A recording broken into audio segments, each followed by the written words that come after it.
रानी। लेखक मुंशी प्रेमचंद। उमादे जैसलमेर के रावल लोनिकरन की बेटी थी जो सन 1586 में राजगद्दी पर सुशोभित था। बेटी के पैदा होने से पहले तो दिल जरा टूटा, मगर जब उसके सौंदर्य की खबर आई तो आंसू पूंछ गए। थोड़े ही दिनों में उस लड़की के सौंदर्य की धूम राजपूताने में मच गई। सखियां सोचती थीं कि देखें यह युवती किस भाग्यवान को मिलती है। वे उसके आगे देश देश के राजों महाराजों के गुणों का बखान किया करती और उसके जी की थाह लेती, लेकिन उमादे अपने सौंदर्य के गर्व से किसी को ख्याल में न लाती थी। उसे सिर्फ अपने बाहरी गुणों पर गर्व न था, अपने दिल की मजबूती, हौसले की बुलंदी और उदारता में भी वो बेजोड़ थी। उसकी आदतें सारी दुनिया से निराली थीं, छुई मुई की तरह, जहां किसी ने उंगली दिखाई और यह कुम्हलाई। माँ कहती, बेटी पराए घर जाना है, तुम्हारा निबाह क्यों कर होगा। बाप कहता, बेटा छोटी छोटी बातों पर बुरा नहीं मानना चाहिए। पर वो अपनी धुन में किसी की न सुनती थी। सबका जवाब उसके पास खामोशी थी। कोई कितना ही भून के जब वो किसी बात पर अड़ जाती तो अड़ी ही रहती थी। आखिर लड़की शादी करने के काबिल हुई। रानी ने रावल से कहा, बेखबर कैसे बैठे हो, लड़की सयानी हुई, उसके लिए वर ढूंढो, बेटी के हाथों में मेहंदी रचाओ। रावल ने जवाब दिया, जल्दी क्या है, राजा लोगों में चर्चा हो रही है, आजकल में शादी के पैगाम आया चाहते हैं। अगर मैं अपनी तरफ से किसी के पास पैगाम भेजूंगा तो उसका मिजाज आसमान पर चढ़ जाएगा। मारवाड़ के बहादुर राजा मालदेव ने भी उमादे के संसारदाहक सौंदर्य की ख्याति सुनी और बिना देखे ही उसका प्रेमी हो गया। उसने रावल से कहला भेजा कि मुझे अपना बेटा बना लीजिए, हमारे और आपके बीच पुराने जमाने से रिश्ते होते चले आए हैं, आज कोई नई बात नहीं है। रावल ने यह पैगाम पाकर दिल में कहा, वाह मेरा सारा राज तो तहस नहस कर डाला, अब शादी का पैगाम देते हैं। मगर फिर सोचा कि शेर पिंजरे में ही फंसता है, ऐसा मौका फिर न मिलेगा, हरगिज न चूकना चाहिए। यह सोचकर रावल ने सोने चांदी के नारियल भेजे। राव मालदेव जी बारात सजाकर जैसलमेर ब्याह करने आए। चेता और कोमपा जो उसके सूरमा सरदार थे, उसके दाएं बाएं चलते थे। रावल ने अपनी रानी को बुलाया और किले के झरोखे से राव मालदेव की सवारी दिखाकर कहा, यह वही आदमी है जिसके डर से न मुझे रात को नींद आई है और न तुझे कल पड़ती है। यह अब इसी दरवाजे पर तोरण बांधेगा जो अक्सर उसी के डर के मारे बंद रहता है। मगर देख मैं भी क्या करता हूँ, अगर चंवरी में से बचकर चला गया तो मुझे केवल रावल मत कहना। बेटी तो विधवा हो जाएगी, पर तेरे दिल का कांटा जन्म भर के लिए निकल जाएगा, बल्कि सारे राजपूताने को अमन चैन हासिल हो जाएगा। रानी यह सुनकर रोने लगी।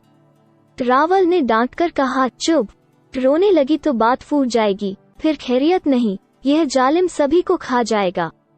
देख जरा, शादी करने आया है मगर फौज साथ लाया है कि जैसे किसी से लड़ने जा रहा हो। इतनी फौज तो गढ़सोला, जैसलमेर की एक झील का सारा पानी एक ही दिन में पी जाएगी। हम तुम और सब शहर के बाशिंदे प्यासे मर जाएंगे। रानी को बेटी के विधवा हो जाने के डर से शोक तो बहुत हुआ, मगर पति की बात मान गई और छाती पर पत्थर रखकर चुप ही रही। उसकी घबराहट और परेशानी छिपाए नहीं छिपती थी। बेटी माँ को घबराई हुई देखकर समझ गई कि दाल में कुछ काला है, मगर कुछ पूछने की हिम्मत न पड़ी। बेटी की जात इतनी ढिठाई कैसे करती। माँ का रोना मोहब्बत का रोना न था। जब उसने माँ की बेचैनी हर क्षण बढ़ते हुए देखी तो ताड़ गई कि आज सुहाग और रंदापा साथ मिलने वाला है। जी में बहुत तड़पी, तिल मिलाई, मगर कलेजा महसूस कर रह गई। क्या करती, हमारे यहाँ बेटी बिन सींगों की गाय है, माँ बाप उसके रखवाले हैं, मगर जब माँ बाप ही उसकी जान के गाहक हो जाएं तो कौन किससे कहे। सखी सहेलियां फूली फूली फिरती थीं। राजमहल में शादियाने बज रहे थे, चारों तरफ खुशी के जलवे नजर आते थे। मगर अफसोस, किसी को क्या मालूम कि जिस दुल्हन के लिए यह सब हो रहा है वो अंदर ही अंदर घुली जा रही है।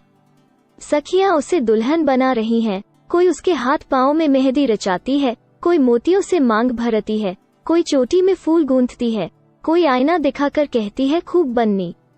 पर यह कोई नहीं जानता कि बन्नी की जान पर आ बनी है।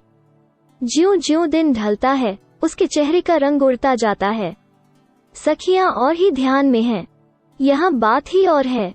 उमादे यकायक सखियों के झुरमुट से उठ गई और भारीली नाम की एक सुघड़ सहेली को इशारे से अलग बुलाकर कुछ बातें करने लगी।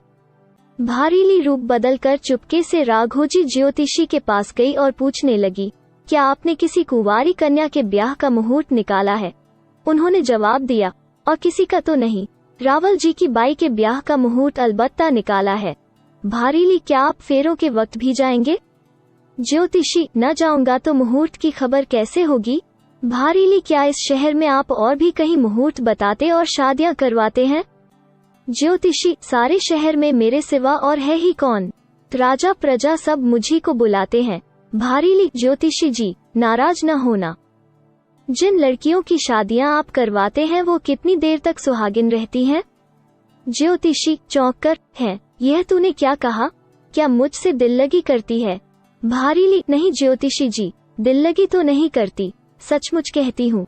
ज्योतिषी, इन बातों का जवाब मेरे पास नहीं। तेरा मतलब जो कुछ हो साफ साफ कह। भारीली, कुछ नहीं, आप अपने मुहूर्त को एक बार और जांच लीजिए। ज्योतिषी, कुछ कहेगी भी? भारीली, आप अपनी साइट फिर से देख लीजिए तो कहूँ। ज्योतिषी, चल दूर हो, बूढ़ों से खेल नहीं करते। यह कहकर ज्योतिषी जी अंदर चले गए, मगर फिर सोच विचार कर पट्टी निकाली, साइट को खूब अच्छी तरह जांचा और उंगलियों पर गिन गिन कर बोले, मुहूर्त में कोई दोष नहीं है। भारीली उदास स्वर में, तो फिर किस्मत की फूटी होगी। ज्योतिषी भौचक होकर, नहीं, मैंने जन्मपत्री देखकर मुहूर्त निकाला था। भारीली, अजी करमपत्री भी देखी है। तुम्हारे मुहूर्त में तो बाई जी को दुहक भोगना लिखा है। ज्योतिषी तह को पहुंचकर, तो क्या रावल जी दगा फरेब करने वाले हैं? भारीली, वहाँ रावल मालदेव को यूं तो मारने से रहे, अब सलाह हुई है कि शादी के वक्त चावरी में उन्हें मार डालें। ज्योतिषी, अरे राम राम, ऐसे राजाओं को धिक्कार है। भारीली, महाराज, इस वक्त इन बातों को तो रखो, अगर रिहाई की कोई तदबीर हो तो बतलाओ। ज्योतिषी, जब रावल जी ही को बेटी पर रहम नहीं आता तो मैं गरीब ब्राह्मण क्या कर सकता हूँ? भारीली, इंसान चाहे तो सब कुछ कर सकता है। ज्योतिषी, तू ही बता मैं क्या करूँ? भारीली, अच्छे ज्योतिषी हो, राजदरबारी होकर मुझसे पूछते हो कि मैं क्या करूँ? ज्योतिषी, राजदरबारी होने से क्या होता है? तूने सुना नहीं, गुरु विद्या और सिर सिर बुद्धि। भारीली, तो फिर मेरी तो यही सलाह है कि राव मालदेव को सावधान कर देना चाहिए। ज्योतिषी, हाँ, ऐसा हो सकता है। भारीली, तो क्या मैं बाई जी से जाकर कह दूं कि तुम्हारा काम हो गया? ज्योतिषी, हाँ, ऐसा हो सकता है। भारीली, जी हाँ। ज्योतिषी, अच्छा, मैं जाता हूँ। शादी दिन ढल गया, बाजार में छिड़काव हो गया, लोग बारात देखने के लिए घरों से उमड़े चले आते हैं। ज्योतिषी ने दरबार में जाकर राव से कहा, अब अगवानी करने का समय पास आ गया है, अब सवारी की तैयारी का हुक्म दीजिए। रावल, बहुत अच्छा, बारात वालों को भी इसकी खबर कर दो। ज्योतिषी, हाँ, खूब याद आया, एक बात मुझे मारवाड़ के ज्योतिषियों से पूछनी है। रावल, क्या? ज्योतिषी, जन्मपत्री से तो नहीं, पर बोलते नाम से राव जी को आज चौथा चंद्रमा और 8वां सूरज है। रावल, तो इससे क्या? मुहूर्त तो आपने जन्मपत्री से ही निकाला है। ज्योतिषी, महाराज पुकारने के नाम से भी ग्रह देखे जाते हैं। चौथा चंद्रमा और 8वां सूरज अशगुन होता है, कोई ग्रह 12वां नहीं है। तो रावल जी, में क्या अच्छा होता जो कोई 12वां ग्रह भी होता, ताकि तीनों असगुन एक जगह हो जाते। प्रकट मारवाड़ बड़ा राज्य है, वहाँ ज्योतिषियों की कमी नहीं है, उन्होंने जरूर सब बातों को विचार लिया होगा। आप कुछ न कहिएगा, नहीं तो उन्हें खामखा शक हो जाएगा। ज्योतिषी, उन्हें सचेत कर देना मेरा धर्म है, मैं आपके खानदान का हित चाहने वाला हूँ। मैं अभी जाकर उनसे कहता हूँ कि विपत्ति को काटने की कोई युक्ति कीजिए। रावल, क्या युक्ति हो सकती है? ज्योतिषी, यही दान पुण्य आदि। रावल, यह सब मैं अपनी तरफ से करा दूंगा, उनसे कहने की क्या जरूरत है? ज्योतिषी, नहीं, यह दान उन्हीं की तरफ से होना चाहिए। रावल, क्या मेरी तरफ से होने में कुछ बुराई है? ज्योतिषी, अपनी तरफ से तो तब दान कराया जाता जब बाई के ग्रह खराब होते। रावल, आज बाई जी का ग्रह कैसा है? ज्योतिषी, बहुत अच्छा, बहुत शुभ। फिर औरत के ग्रहों का अच्छा या बुरा होना अधिकतर उसके पति के ग्रहों पर आधारित होता है, इसलिए बाई जी का भी वही ग्रह समझना चाहिए जो राव जी का है। रावल, अच्छा, तो बारात में हो आइए, देर न कीजिएगा, यहाँ भी काम है। ज्योतिषी चुटकी बजाकर गया और आया। रावल से हुक्म पाकर ज्योतिषी जी खुश खुश वहाँ से चले। राव मालदेव जी को खबर हुई कि ज्योतिषी राघो जी आते हैं। राव जी ने कहा, उनका बड़े सम्मान से स्वागत करो, वे बड़े नामी ज्योतिषी हैं। वे क्या, उनके बेटे चंदो भी ज्योतिषी विद्या के बड़े पंडित हैं। चौबदार और ड्योढ़ीदार दौड़े और ज्योतिषी जी को हाथों हाथ ले आए। ज्योतिषी जी आशीर्वाद देकर बैठ गए। राव जी ने कुशल मंगल पूछकर कहा, आपने कैसे आने का कष्ट किया? ज्योतिषी इधर उधर देखकर, कुछ सायत विचारनी है। यह सुनते ही लोग हट गए। ज्योतिषी जी राव साहब से दो बातें कर चल दिए। राव जी को बड़ी चिंता हुई। फौरन सरदारों को बुलाकर सलाह मशविरा किया कि ऐसी हालत में क्या करना चाहिए। इतने में नटकारों की आवाज आई। चौतरफा शोर मचने लगा कि रावल जी की सवारी आई। तब राव जी भी सिर पर मोर और माथे पर सेहरा बांधकर अपने डेरे से बाहर निकले और घोड़े की पूजा करके उस पर सवार हुए। बारात चढ़ी। कुछ दूर जाकर सब जुलूस थम गया। फर्श फरूश तकिया मसनद लगा दिए गए। रावल और राव दोनों अपने अपने घोड़ों से उतरे और गले मिले। फिर निशान का हाथी आगे की तरफ बढ़ा और उसके साथ दोनों महाराजे किले की तरफ चले। दरवाजे पर पहुंचकर रावल जी तो अंदर तशरीफ ले गए और राव जी तोरण बांधने की रस्म अदा करके पीछे पहुंचे। रानीवास में फिर दोनों मिलकर एक साथ मसनद पर बैठे। राजमहल में शादी की तैयारी हो गई। नाजिर राव जी को बुलाने आया। राव जी के साथ रावल जी भी उठे, मगर राव के सरदारों ने उन्हें रोका कि आप हमें अकेला छोड़कर कहाँ जा रहे हैं। रावल ने झांसा देकर कहा कि यहाँ से चला जाऊं, मगर कौन जाने देता है। राव के सरदारों ने उनका हाथ पकड़कर बीच में बिठा लिया। अब तो लेने के देने पड़ गए। जाते थे राव को मारने, अब अपनी ही जान के लाले पड़ गए। उनके सरदार भी सब सिट्टी पिट्टी भूल गए। इधर राव जी बेखटके धीरे से रानीवास में दाखिल हो गए। जनानी ड्योढ़ी में पहुंचते ही उम्मादे की मां ने राव जी की आरती उतारी, उनके माथे पर दही का टीका लगाया और जी में कहा कि ऐसे ही मेरा कलेजा ठंडा रहे। इसके बाद नाक खींचकर, जैसे वर की रवाना होने से पहले उसे दूध पिलाती है, वैसे ही सास उसके माथे पर दही लगाती है, यानी उसे अपनी लड़की का पति मान लेती है। कहावत है, दही की बात सही। अपना दुपट्टा उनके गले में डालकर उन्हें चंवरी में ले आईं। ब्राह्मण बड़े मधुर स्वर में वेद मंत्र पढ़ने लगे। आग में आहुति पड़ी, हवन होने लगा। राव जी का हाथ उमादे के हाथ से मिलाया गया। उमादे आगे हुई और राव जी पीछे पीछे चले।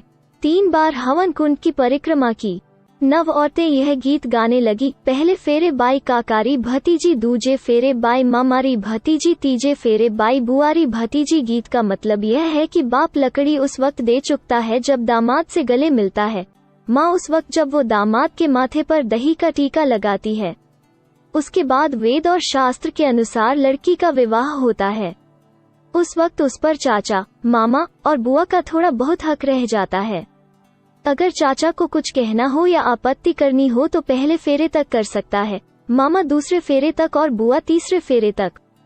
चौथे फेरे में लड़की पराई हो जाती है, फिर किसी का उस पर कोई हक बाकी नहीं रह जाता।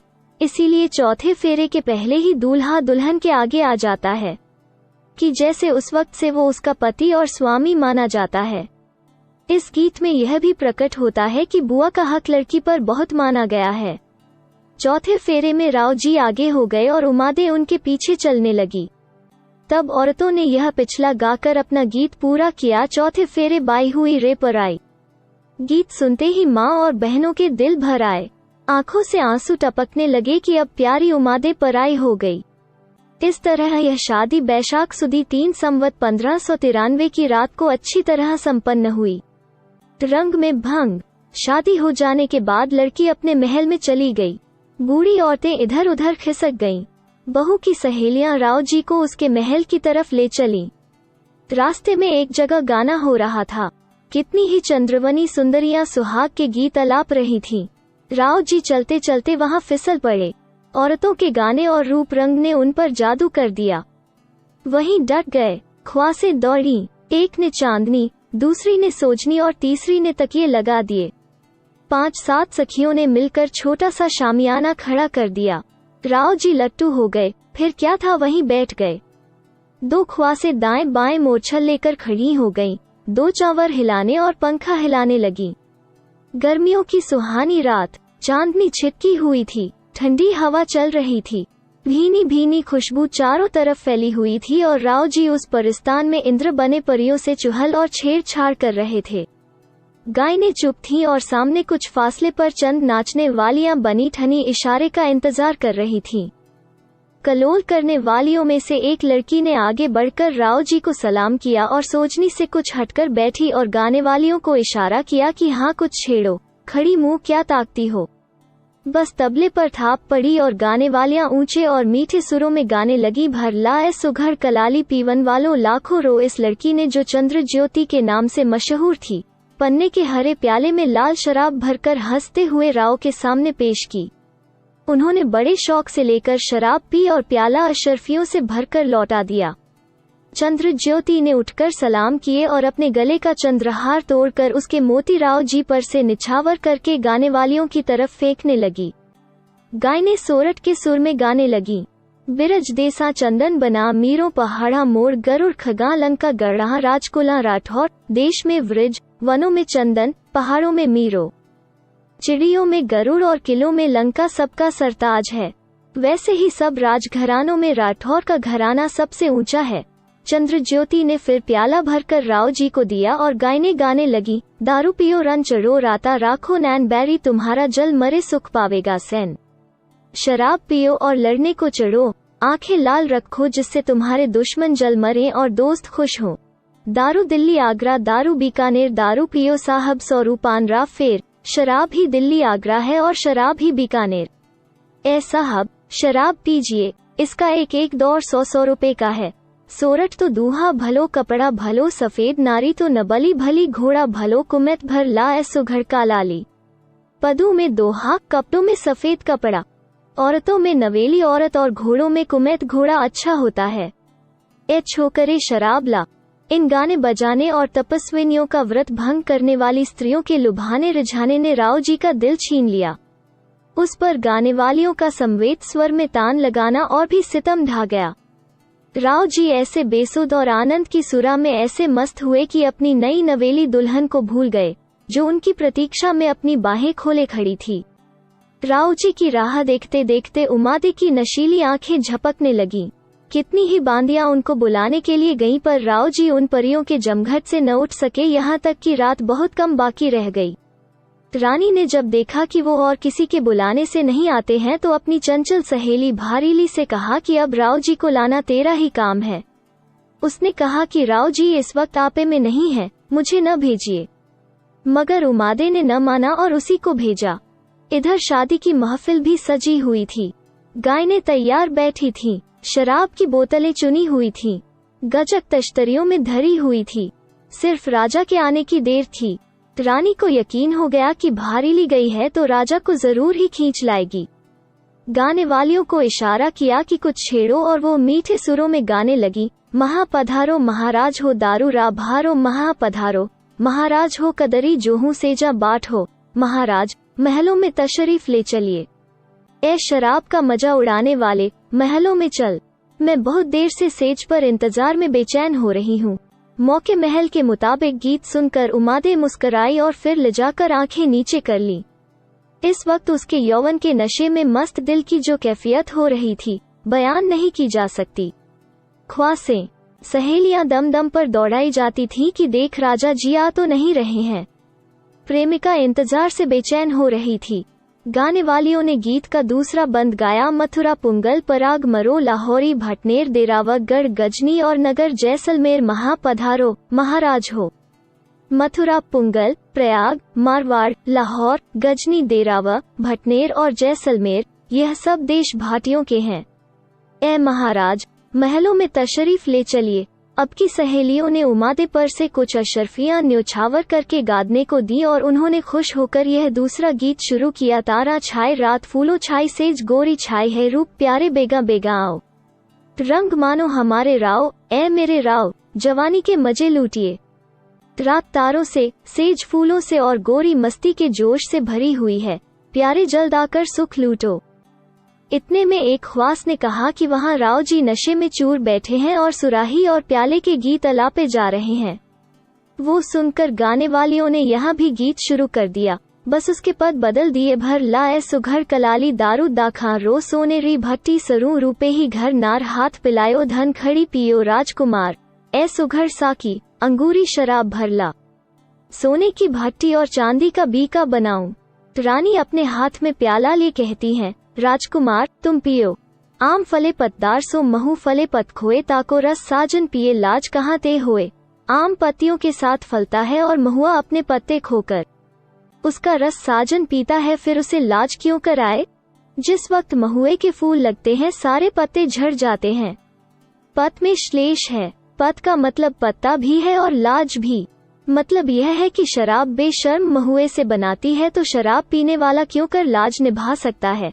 महलों में पुकार पड़ी है और ए बेटे राजकुमार तुमको आने की फुर्सत नहीं। इधर चंचल शोक भारीली कुछ इस अंदाज में इठलाती लचकती बलखाती राव जी के पास पहुंची कि वो जवानी और शराब की मस्ती में उसी को रानी समझकर उसके साथ चल दिए। भारीली ने भी उन्हें वहां से हटा ले जाना ही ठीक समझा, मगर वो भी चुलबुली तबीयत की लड़की थी। राव की नजर अपने ऊपर बेधा पड़ते देखकर ललचा गई। यह न कहा बंदी रानी नहीं बांदी ही है, बल्कि राव जी को धोखे में डालकर अपने घर ले गई। रानी उमादे ने जब यह सुना तो सन्नाटे में आ गई और उसकी गायने गाने लगी, भर ला ए सुघर कलाली पहला तो छी कलाली हमारा मारो जी रे ले भालनी अब छे आली लारी घर नार भरा ला ए सुघर कलाली। अंगूरी शराब ला। पहले तो कलाली उसकी प्रेमिका थी, पर अब तो उस आलिजाह की घरवाली हो गई है। बिजलियां मारे चियान ऊपर ले रलियां परदेसियां रा साजना पति जे मिलियां। जैसलमेर देश में जहाँ बिजलियां चमकती हैं वो ऊपर की ऊपर चली जाती हैं।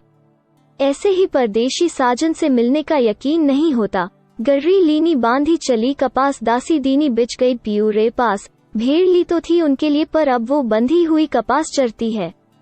लौड़ी दहेज में दी गई थी, अब वो पिया से हिल मिल गई है। उमादे का विलास भवन राव जी की इस उदासीनता में ठंडा पड़ गया। उसकी चढ़ती हुई जवानी नहीं मालूम दिल में क्या क्या उमंगे जोश मार रही थीं, क्या क्या हौसले पैदा हो रहे थे। उसने पति के स्वागत में क्या क्या तैयारियां न की थीं। सुराही और प्याला, नाच और गाने, बनाव चुनाव में कोई कसर न छोड़ी थी, मगर अफसोस सब सामान धरा रह गया। वो झल्लाकर उठी, गाने वालियों से कहा, तुम लोग जाओ, और सुराही व जाम उठाकर पटक दिए। वो थाल जो आरती के लिए बहुत रचकर सजाया था और जो सुनहले दीपों से जगमगा रहा था, उसने औंधा कर दिया और गम गुस्से की हालत में पलंग पर मुंह लपेटकर सो रही।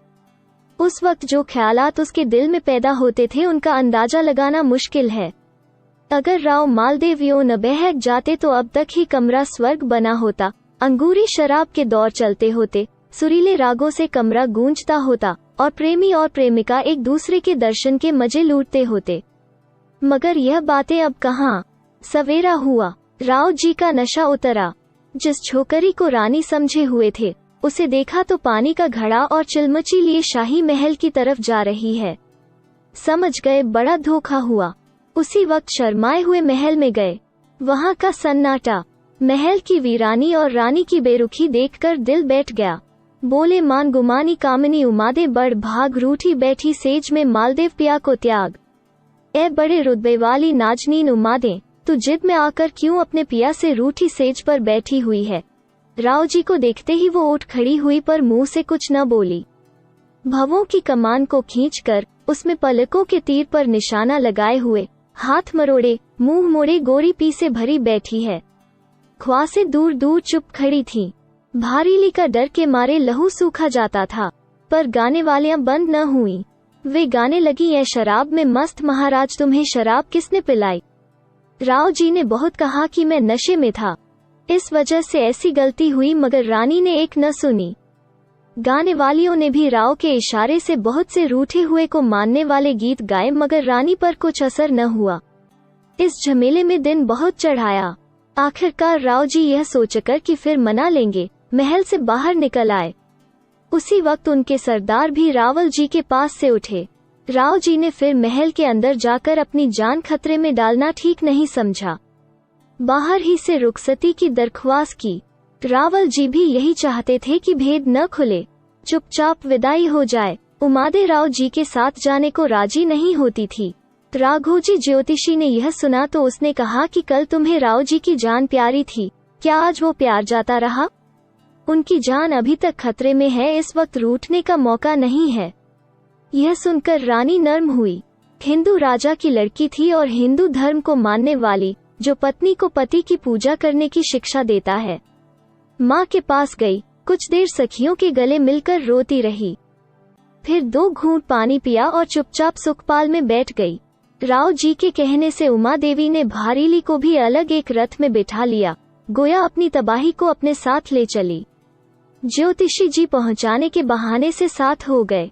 उनके बेटे चंदोजी पहले से राव के लश्कर में आ गए थे, क्योंकि इन दोनों को डर था कि रावल जी कहीं पीछे से उनकी मरम्मत न करें, क्योंकि रावल जी को संदेह हो गया था कि इन्हीं दोनों की साजिश से शिकार हाथ से गया। रानी की हठ रानी उमादे अपनी जिद पर कायम रही। राव जी से न बोलती है, न उन्हें अपने पास बैठने देती है। राव जी आते हैं तो वो उनका बड़े अदब से स्वागत करती है, मगर फिर अलग जा बैठती है। उसके माशुकाना अंदाज और शिक्ल सूरत से राव जी को बहुत मोह लिया है। वो बहुत चाहते हैं कि और कुछ न हो तो वह जरा हंसकर बोल ही दे, मगर रानी उनको बिल्कुल खातिर में नहीं लाती। इसके साथ ही साथ वो भारीली से भी कुछ खींची खींची रहती है। भारीली अपने मामूली काम किए जाती है और आंख बचाकर राव जी से हंस बोल लेती है। राव जी समझते थे कि भारीली ही ने मेरी जान बचाई। वो उनसे कहती कि आप ही की बदौलत यह नाकदरी हो रही है। अब मेरी लाज आपके हाथ है, अगर आपने मन मैला किया तो मैं कहीं की न रहूंगी। राघोजी ज्योतिषी ने भी कहा कि अगर भारीली मुझसे भेद न बताती तो जो सेवा मैंने आपकी की है वो हरगिज न कर सकता था। राव जी इतना तो जानते थे कि रावल जी की बुरी नीयत की खबर मुझे ज्योतिषी जी ने दी और ज्योतिषी जी को भारीली से इसका पता लगा, मगर वो यह न जानते थे कि भारीली से कहने वाला कौन था। उनका हाल तो जब मालूम होता कि रानी उमादे अपने मुंह से कुछ कहती, मगर वो तो भारीली, राव जी और ज्योतिषी सबों से ऐसी खिन हो रही थी कि जबान ही न खोलती थी। उसका धर्म यह कहता कि तेरा यूं रूठे रहना शोभा नहीं देता, मगर उसका दिल नहीं मानता था। वो जब तबीयत को दबाकर कुछ बातचीत करने की नियत करती तो कोई जबान पकड़ लेता। बेचारी अपने दिल से लाचार थी। भारीली उमादे की इस खामोशी से डरती रहती है कि कहीं मुझ पर बरस न पड़े। एक दिन दिल कड़ा करके वो उसके पैरों पर गिर पड़ी और गिड़गिड़ा कर कहने लगी कि बाई जी, आप जो चाहे सोचें, आपको अख्तियार है, मगर मैंने तो उस वक्त भी आपकी भलाई ही की थी जब आपने मुझे राव जी को लेने के लिए भेजा था, क्योंकि महल के बाहर निकलते ही मुझे संदेह हुआ कि कोई आदमी जनाने भेष में राव जी पर ताक लगाए हुए है। इसलिए मैंने उन्हें आपके महल में लाना खतरे से खाली न समझा और अपने घर लेवा ले गई। राव जी नशे में मतवाले हो रहे थे। रात भर सोते रहे और मैं कतार लिए खड़ी रही। जब उनकी नींद खुली और वो अपने होश में आए तो मैं आपकी खिदमत में हाजिर हो गई। अगर इसमें मेरी कुछ खता हो तो माफ करें। उमादे ने यह सब बातें सुन तो ली, पर मुंह से कुछ न बोली। भारीली खिसियानी होकर चली गई। बारात जोधपुर पहुंच गई। दीवान और मंत्री बड़ी धूमधाम से अगवानी को आए। कोसों दूर तक फौज और तमाशाओं का तांता लगा था। किले में पहुंचते ही रानीवास की तरफ से बाजों के साथ फूल पत्तों से सजा हुआ एक कलसा आया। राव जी उसमें अशर्फियां डालकर अंदर चले गए। वहां उनकी मां रानी पद्माजी ने बेटे और बहू पर से अशर्फियां निछावर की। बेटे और बहू ने उनके पैर चूमे। अंदर जाकर देवी देवताओं की पूजा की गई और उमादे एक सजे हुए महल में उतारी गई। राव जी के और भी कई रानियां थीं और उनके बाल बच्चे भी थे। पटरानी आमेर के राजा भीम की बेटी लाछनदेई थी। राव जी का बेटा कुमार राम इसी रानी से पैदा हुआ था। झाले की रानी स्वरूपदेई सब रानियों में सुंदर थी। उसने राव जी का मिजाज बिल्कुल अपने काबू में कर रखा था, मगर जब से उसको मोतबर खबर मिली थी कि उमादे मुझसे सुंदरता में कहीं बढ़ चढ़कर है, तब से उसकी छाती पर सांप लौट रहा था। डरती थी कि कहीं राजा साहब मुझे नजरों से गिराकर उसी के वश में न हो जाएं। लेकिन जब आज उसने सुना कि वो पहली ही रात को रूठ गई और यहाँ आकर भी खिंचाव है, तब उसकी जान में जान आई। माँ से रुखसत होकर राव जी झाली रानी स्वरूपदेई के महल में तशरीफ ले गए। उसने बड़ी खुशी से दौड़कर राव जी के पैर छुए और अपना मोतियों का अनमोल हार तोड़कर उन पर मोती निछावर किए। वो उमादे के खींचे होने और झल्लेपन से बहुत खिन्न और दुखी हो रहे थे। रानी सरूपदेई की इस गर्मा गर्मी और जोश तपाक से बहुत खुश हुए और उसे शादी का सब हाल सुनाने लगे। रानी ने सुनकर अर्ज की, अगर आप कहें तो एक दिन मैं भी भट्टानी जी से मिलाऊं। राव जी, भट्टानी क्या है? एक भाटा है। सरूपदेई हंसकर, वाह, आपने बड़ी इज्जत की। भाटा क्यों होने लगी? भट्टानी है। राव जी, हाँ भट्टानी तो है मगर पत्थर की बनी है। घमंड की सच्ची मूरत। सरूपदेई, ईश्वर ने रूप दिया है तो घमंड क्यों न करें? क्या आपको यह बात भी न भाए? राव जी, आखिर घमंड की भी कोई हद होती है। सरूपदेई, भला जो एक बड़े घर की बेटी हो, बड़े राव की रानी हो, नवेली दुल्हन हो, नौजवान हो, सुंदर हो, उसके घमंड की क्या हद हो सकती है? मुझ जैसे गरीब घर की क्या घमंड करेगी? राव जी, यह सब तुमने ठीक कहा, मगर उसका स्वभाव सचमुच बहुत कठोर और रूखा है। तुम उससे मिलकर खुश न होगी। सरूपदेई, अच्छा तो आप तशरीफ ले चलिए, हम सब आपके साथ साथ चलेंगे। राव जी हंसकर, ठीक है, तुम्हारे साथ चलाकर अपनी बेइज्जती कराऊं। सरूपदेई गर्म होकर, वो क्या उसका बाप भी आपकी बेइज्जती नहीं कर सकता? राव जी, और चाहे तो पति की बहुत कुछ तौहीन कर सकती है। अगर तुम्हारे सामने वो मुझसे मुखातिब न हुई तो बतलाओ मेरी बेइज्जती हुई या नहीं? सरूपदेई, जब आप इतनी सी बात में अपनी बेइज्जती समझेंगे तो उसका घमंड क्यों कर निभेगा और कौन निभाएगा? राव जी, हाँ यही देखना है, उमादे और उसकी सौतेने। रानी सरूपदेई ने सब रानियों से कहला भेजा कि भट्टानी से मिलने के लिए तैयारी कीजिए। दूसरे दिन सब रानियां बनठंकर बड़े ठस्से से उमादे के महल में आईं। उमादे ने उठकर रानी लाछलदेई को सबसे ऊपर बिठाया और ज्यादातर उसी से बातचीत की। बाकी सब रानियों से मामूली तौर पर मिली और बहुत कम बोली, इसलिए वो दिल में बहुत कुड़बुड़ाई और उसकी शक्ल सूरत को देखकर तो उनके दिलों पर दाग पड़ गए। लौटने पर लाछलदेई तो अपने महल में चली गई। बाकी रानियां सरूपदेई के महल में जमा होकर मशवरा करने लगी और बहुत दिमाग खर्च करने के बाद यह राय तय कर पाई कि उमादे तो रूठी ही है, राव जी को भी जोड़ तोड़ लगाकर उससे खफा करा देना चाहिए ताकि वो उसके महल में जाना बिल्कुल छोड़ दें, क्योंकि अगर कभी उसने हंसकर राव जी की तरफ देख लिया तो वो उसी के हो जाएंगे। इतने में राव जी आ गए और पूछा, कहो भट्टानी जी कैसी हैं? सरूपदेई, है तो बहुत अच्छी, पर अल्हड़ बछड़ी है। राव जी, तब तो दुलितिया भी झाड़ती होंगी। सरूपदेई, हमें इससे क्या, जो पास जाए वो हलात खाए। राव जी, जिसे दुलितियां खानी होंगी वही पास जाएगा। सरूपदेई, 100 बात की एक बात तो यही है। तब राव जी ने दूसरी रानी से भी राय पूछी। रानी पार्वती ने कहा, महाराज वो बड़ी घमंडिन है, अपने बराबर हमें क्या मांझी को भी नहीं समझती। झाला रानी हीरादेई ने फरमाया, महाराज कुछ न पूछिए, अपने सिवा वो सबको जानवर समझती हैं। आहड़ी रानी लाछलदेई बोली, मैं तो जाकर पछताई, उसकी माँ ऐसी जिद्दी छोकरी न जाने कहाँ से लाई, उसकी आंखों में न लाज है न बातचीत में लोच, मैं तो आपको उसके पास न जाने दूंगी। सुग्रा रानी लाडा ने कहा, वो तो मारे घमंड के मरी जाती है, न आए की इज्जत है न गए की खातिर, ऐसी महारानी के पास कोई जाकर क्या करे। चौहानी रानी इंदर बोली, महाराज मैंने बहुत औरतें देखी, एक से एक सुंदर, मगर ऐसा फिरा हुआ मिजाज किसी का न देखा, न जाने उसके गोरे बदन में कौन सा भूत समा गया है। रानी राजबाई ने फरमाया, गोरी चिट्टी हैं तो क्या, लक्षण तो 2 कौड़ी के भी नहीं हैं, बड़े घर आ गई हैं, नहीं तो सारा घमंड धरा रहता। झाला रानी नौरंगदेई बोली, जवानी के नशे में दीवानी हो रही है, यही नहीं जानती जवानी सब पर आती है, कुछ उसी पर नहीं है। कल जवानी जाती रहेगी तो यह सब दिमाग खाक में मिल जाएगा। यह सब जहरीली बातें सुन सुनकर राव जी को भी गुस्सा आ गया।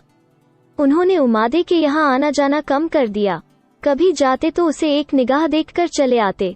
उमादे भी सिर्फ उनके आदर के लिए खड़ी हो जाती, कुछ बातचीत न करती। राव जी की 2 और भट्टानी रानियां थीं, उनसे वो उमादे के बारे में कुछ बातचीत न करते क्योंकि वो जानते थे कि उन्हें उमादे की शिकायत नागवार गुजरेगी। वो भी राव जी से कुछ न कहती, पर जी में यही चाहती थी कि अगर उनका और उमा का मिलाप हो जाता तो बहुत अच्छा होता। एक दिन मौका ढूंढकर उन्होंने कछवाहा रानी लाछलदेई से कहा कि उमादे नादानी में अपने पैर में आप कुल्हाड़ी मार रही है, अभी कमसिन है, सौतों के दांव पेंच को क्या जाने। अगर यही कैफियत रही तो बेचारी की जिंदगी अजीरन हो जाएगी। आप देखती हैं कि अब राव भी उसके यहाँ कम जाते हैं, मगर उसकी अकड़ अभी तक ज्यों की त्यों है। राव जी को ऐसी बेरुखी नहीं दिखलानी चाहिए। वो भरी अभी अल्हड़ है, अगर नादानी करे तो माफी के काबिल है, मगर राव जी अक्लमंद होकर क्यों रूठते हैं। लाछलदेई बहुत नेक और समझदार औरत थी। उन्होंने वादा किया कि मैं राव जी से इसका जिक्र करूंगी। लिहाजा एक दिन शाम के वक्त वो राव जी की खिदमत में हाजिर हुई और इधर उधर की बातचीत करते करते पूछा, आपने अपनी नई रानी के पास आना जाना क्यों कम कर दिया। राव जी मैं तो बराबर आता जाता था, मगर उसी ने रूठकर मजा किरकिरा कर दिया। रानी लाछल शून्य, वो रूठी क्यों, मुझे इसका भेद अब तक न खुला। राव जी भारीली की बदौलत। लाछल शून्य, फिर आप भारीली को क्यों इतना मुंह लगाते हैं, वो उमा के बराबर की नहीं है। राव जी इसमें मेरी क्या खता है, उमादे ही ने उसे मेरे पास भेजा था। लाछल शून्य, ठीक है, मगर चाहिए कि भारीली अपनी जगह रहे और उमा उमा की जगह। राव जी मैं भी तो यही चाहता हूँ, पर उमा नहीं मानती। उसके जी का कुछ हाल ही नहीं खुलता कि आखिर क्या मंशा है। तुम जरा पता तो लगाओ। लाछल शून्य, बहुत अच्छा, कोई मौका आने दीजिए। रानी लाछलदेई ने यह सब बातें उमा से कहीं। उसने उनको धन्यवाद दिया, मगर इसका कुछ नतीजा न निकाला। हाँ, उमा को यह मालूम हो गया कि यहाँ भी एक औरत ऐसी है जो मेरे दुहक को समझ सकती है। अब वे अक्सर लाछल से मुलाकात करके उसे दिल बहलाती और उसे जीजी बाई कहती। उसके लड़के कुमार राम को भी बहुत प्यार करती। मनाने की कोशिशें। दूसरे साल राव मालदेव ने अपने राज्य में दौरा करना शुरू किया और घूमते हुए अजमेर जा पहुंचे। वहां कुछ दिनों तक किले में उनका कयाम रहा, जो किसी जमाने में बीसलदेव और पृथ्वीराज जैसे प्रतापी महाराजों के स्वर्ण सिंहासन से सुशोभित होता था। राव जी को इस किले पर राज करने का बहुत गर्व था।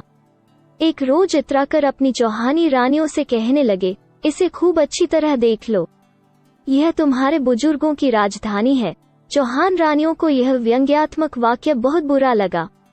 राव जी राठौर थे, भला चौहान किसी राठौर की जबान से ऐसी बात सुनकर क्यों कर जबत कर सकता। दोनों खानदानों में शादी ब्याह होता था, मगर वो पुरानी शत्रुता दिलों में साफ न हुई थी। चुनांचे मियाँ बीबी में भी बहुत बार आपस में कड़ी कड़ी बातों की नौबत आ जाती थी। रानियों ने जवाब दिया, आप हमारे मालिक हैं, हम आपके मुंह नहीं लग सकते, मगर हमारे बड़े जैसे थे, उन्हें आपके बड़े ही खूब जानते होंगे। यह जवाब राव जी के सीने में तीर की तरह लगा, क्योंकि वो रानी संयोगिता और पृथ्वीराज के स्वयंवर की तरफ इशारा था। गुस्से में भरे हुए रनिवास से बाहर निकल आए। उस वक्त काली काली घटाएं छाई हुई थीं, कुछ बूंदें पड़ रही थीं। बाहर निकलते ही उन्होंने आवाज दी, कौन हाजिर है। ईश्वरदास चारण ने आगे बढ़कर मुजरा किया और बोला, हुजूर खैरंदेश हाजिर है। राव जी अभी आप जागते हैं, मुझे अंदर नींद नहीं आई, जरा कोई कहानी तो कहो, मैं यहीं लेटूंगा, ठंडी हवा है, शायद नींद आ जाए। ईश्वरदास जो आ गया। बैठिए। राव जी बैठ गए और ईश्वरदास कहानी कहने लगा। कहानी के बीच में उसने यह दोहा पढ़ा, मारवाड़ नर नारी जैसलमेर तोरी तो सिधा निरा करमल बीकानेर। यानी मारवाड़ में मर्द, जैसलमेर में औरतें, सिंध में घोड़े और बीकानेर में ऊंट अच्छे होते हैं। राव जी ने इस दोहे को सुनकर फरमाया, चारण जी, बेशक जैसलमेर की औरतें बहुत अच्छी होती हैं, पर मुझे तो वो जरा भी रास न आई। ईश्वरदास, यह हुजूर क्या फरमाते हैं, जैसलमेर की अच्छी औरत उमादे तो। राव जी बात काट कर, अजी वो तो 7 फेरों की रात से ही रूठी बैठी है। ईश्वरदास, हुजूर गुस्ताखी माफ, आपने उसे भी मामूली औरत समझा होगा। खैर चलिए, बंदा अभी मेल कराए देता है। राव जी ने भी ख्याल किया कि यह बात बनाने वाला आदमी है।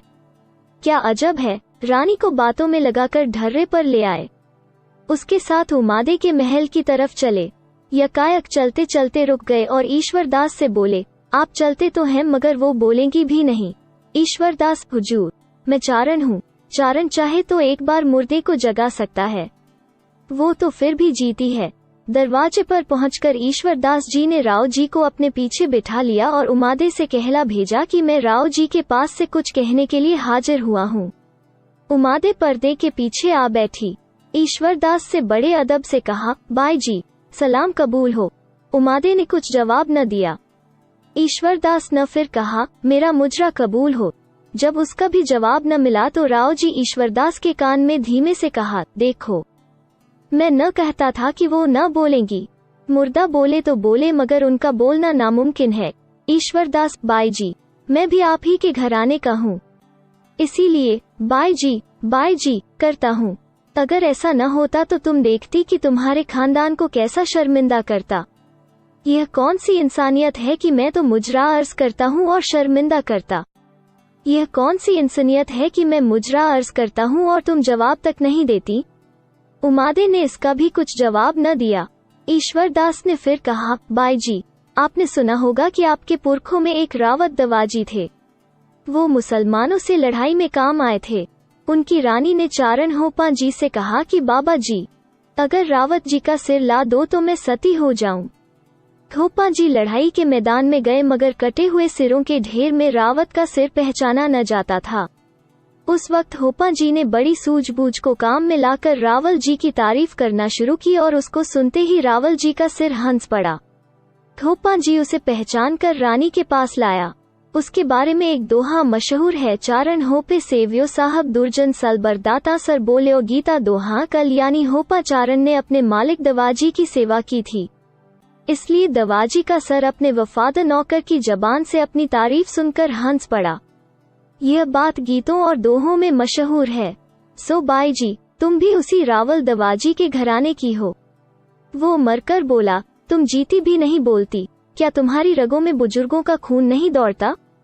उमादे जोश में आकर, बाबा जी, मैं भी यही देखना चाहती थी कि देखूं तुम्हारी जबान में कितनी ताकत है। कहो, क्या कहते हो और क्यों आए। ईश्वरदास, तुम्हारी सौतें कहती हैं कि वो अगरचे चंद्रवंश में पैदा हुई, खुद भी चांद की तरह रोशन है, मगर चेहरे पर मैल अभी तक बाकी है। मैं यही पूछने आया हूँ कि वो मैल कैसा है और क्यों बाकी है। उमादे, उन्हीं से क्यों न पूछ लिया। ईश्वरदास, वो तो कुछ साफ साफ नहीं बतलाती। उमादे, मैं साफ साफ बता दूं। ईश्वरदास, इससे बढ़कर क्या होगा। उमादे, मुझ में यही मैल है, मैं चाहती हूँ कि राव जी बीवी और बांदी की पहचान रखें। ईश्वरदास, अब ऐसा ही होगा, रानी रानी रहेगी और बांदी बांदी। उमादे, तुम इसका पक्का कॉल दे सकते हो। उमादे, अच्छा, हाथ बढ़ाओ। ईश्वरदास ने राव जी का हाथ पकड़कर पर्दे में कर दिया। उमा ने उसे देखकर कहा, आह, यह तो वही सख्त हाथ है जिसने मेरे कंगन बांधा। ईश्वरदास, तो दूसरा हाथ कहाँ से आवे। यह सुनकर उमादे चली गई और राव जी भी टूटा हुआ दिल लेकर उठ गए, मगर ईश्वरदास वहीं पत्थर की तरह जमा रहा। सारी रात बीत गई, दिन निकल आया। सूरज की गर्म किरणें उसके माथे पर लहराने लगी, पसीने की बूंदें उसके माथे से ढुलकने लगी, मगर उसका आसन वहीं जमा रहा। उमादे ने एक थाल में खाना परसकर उसके लिए भेजा। उसने उसकी तरफ आंख उठाकर भी नहीं देखा, बल्कि अंदर कहला भेजा, बाई जी ने मेरा जरा भी लिहाज न किया। मुझे उन पर बड़ा भरोसा था कि वो मेरी बात हरगिज न टालेंगी, इसीलिए राव जी को अपने साथ लाया था। अब मुझे यहाँ मरना है। क्या बाई जी ने कभी चारणों द्वारा चांदी करने की घटना नहीं सुनी।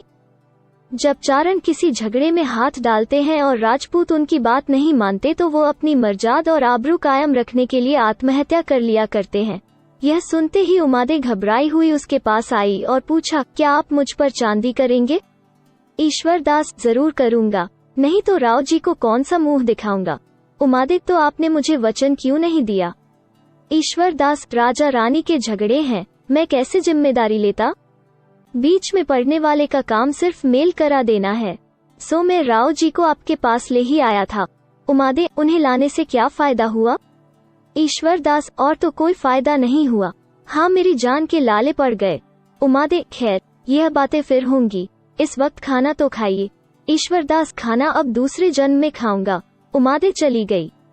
थोड़ी देर बाद भारीली आई और घबराहट के स्वर में बोली, चारण जी, आप क्या गजब कर रहे हैं, बाई जी ने अब तक कुछ नहीं खाया।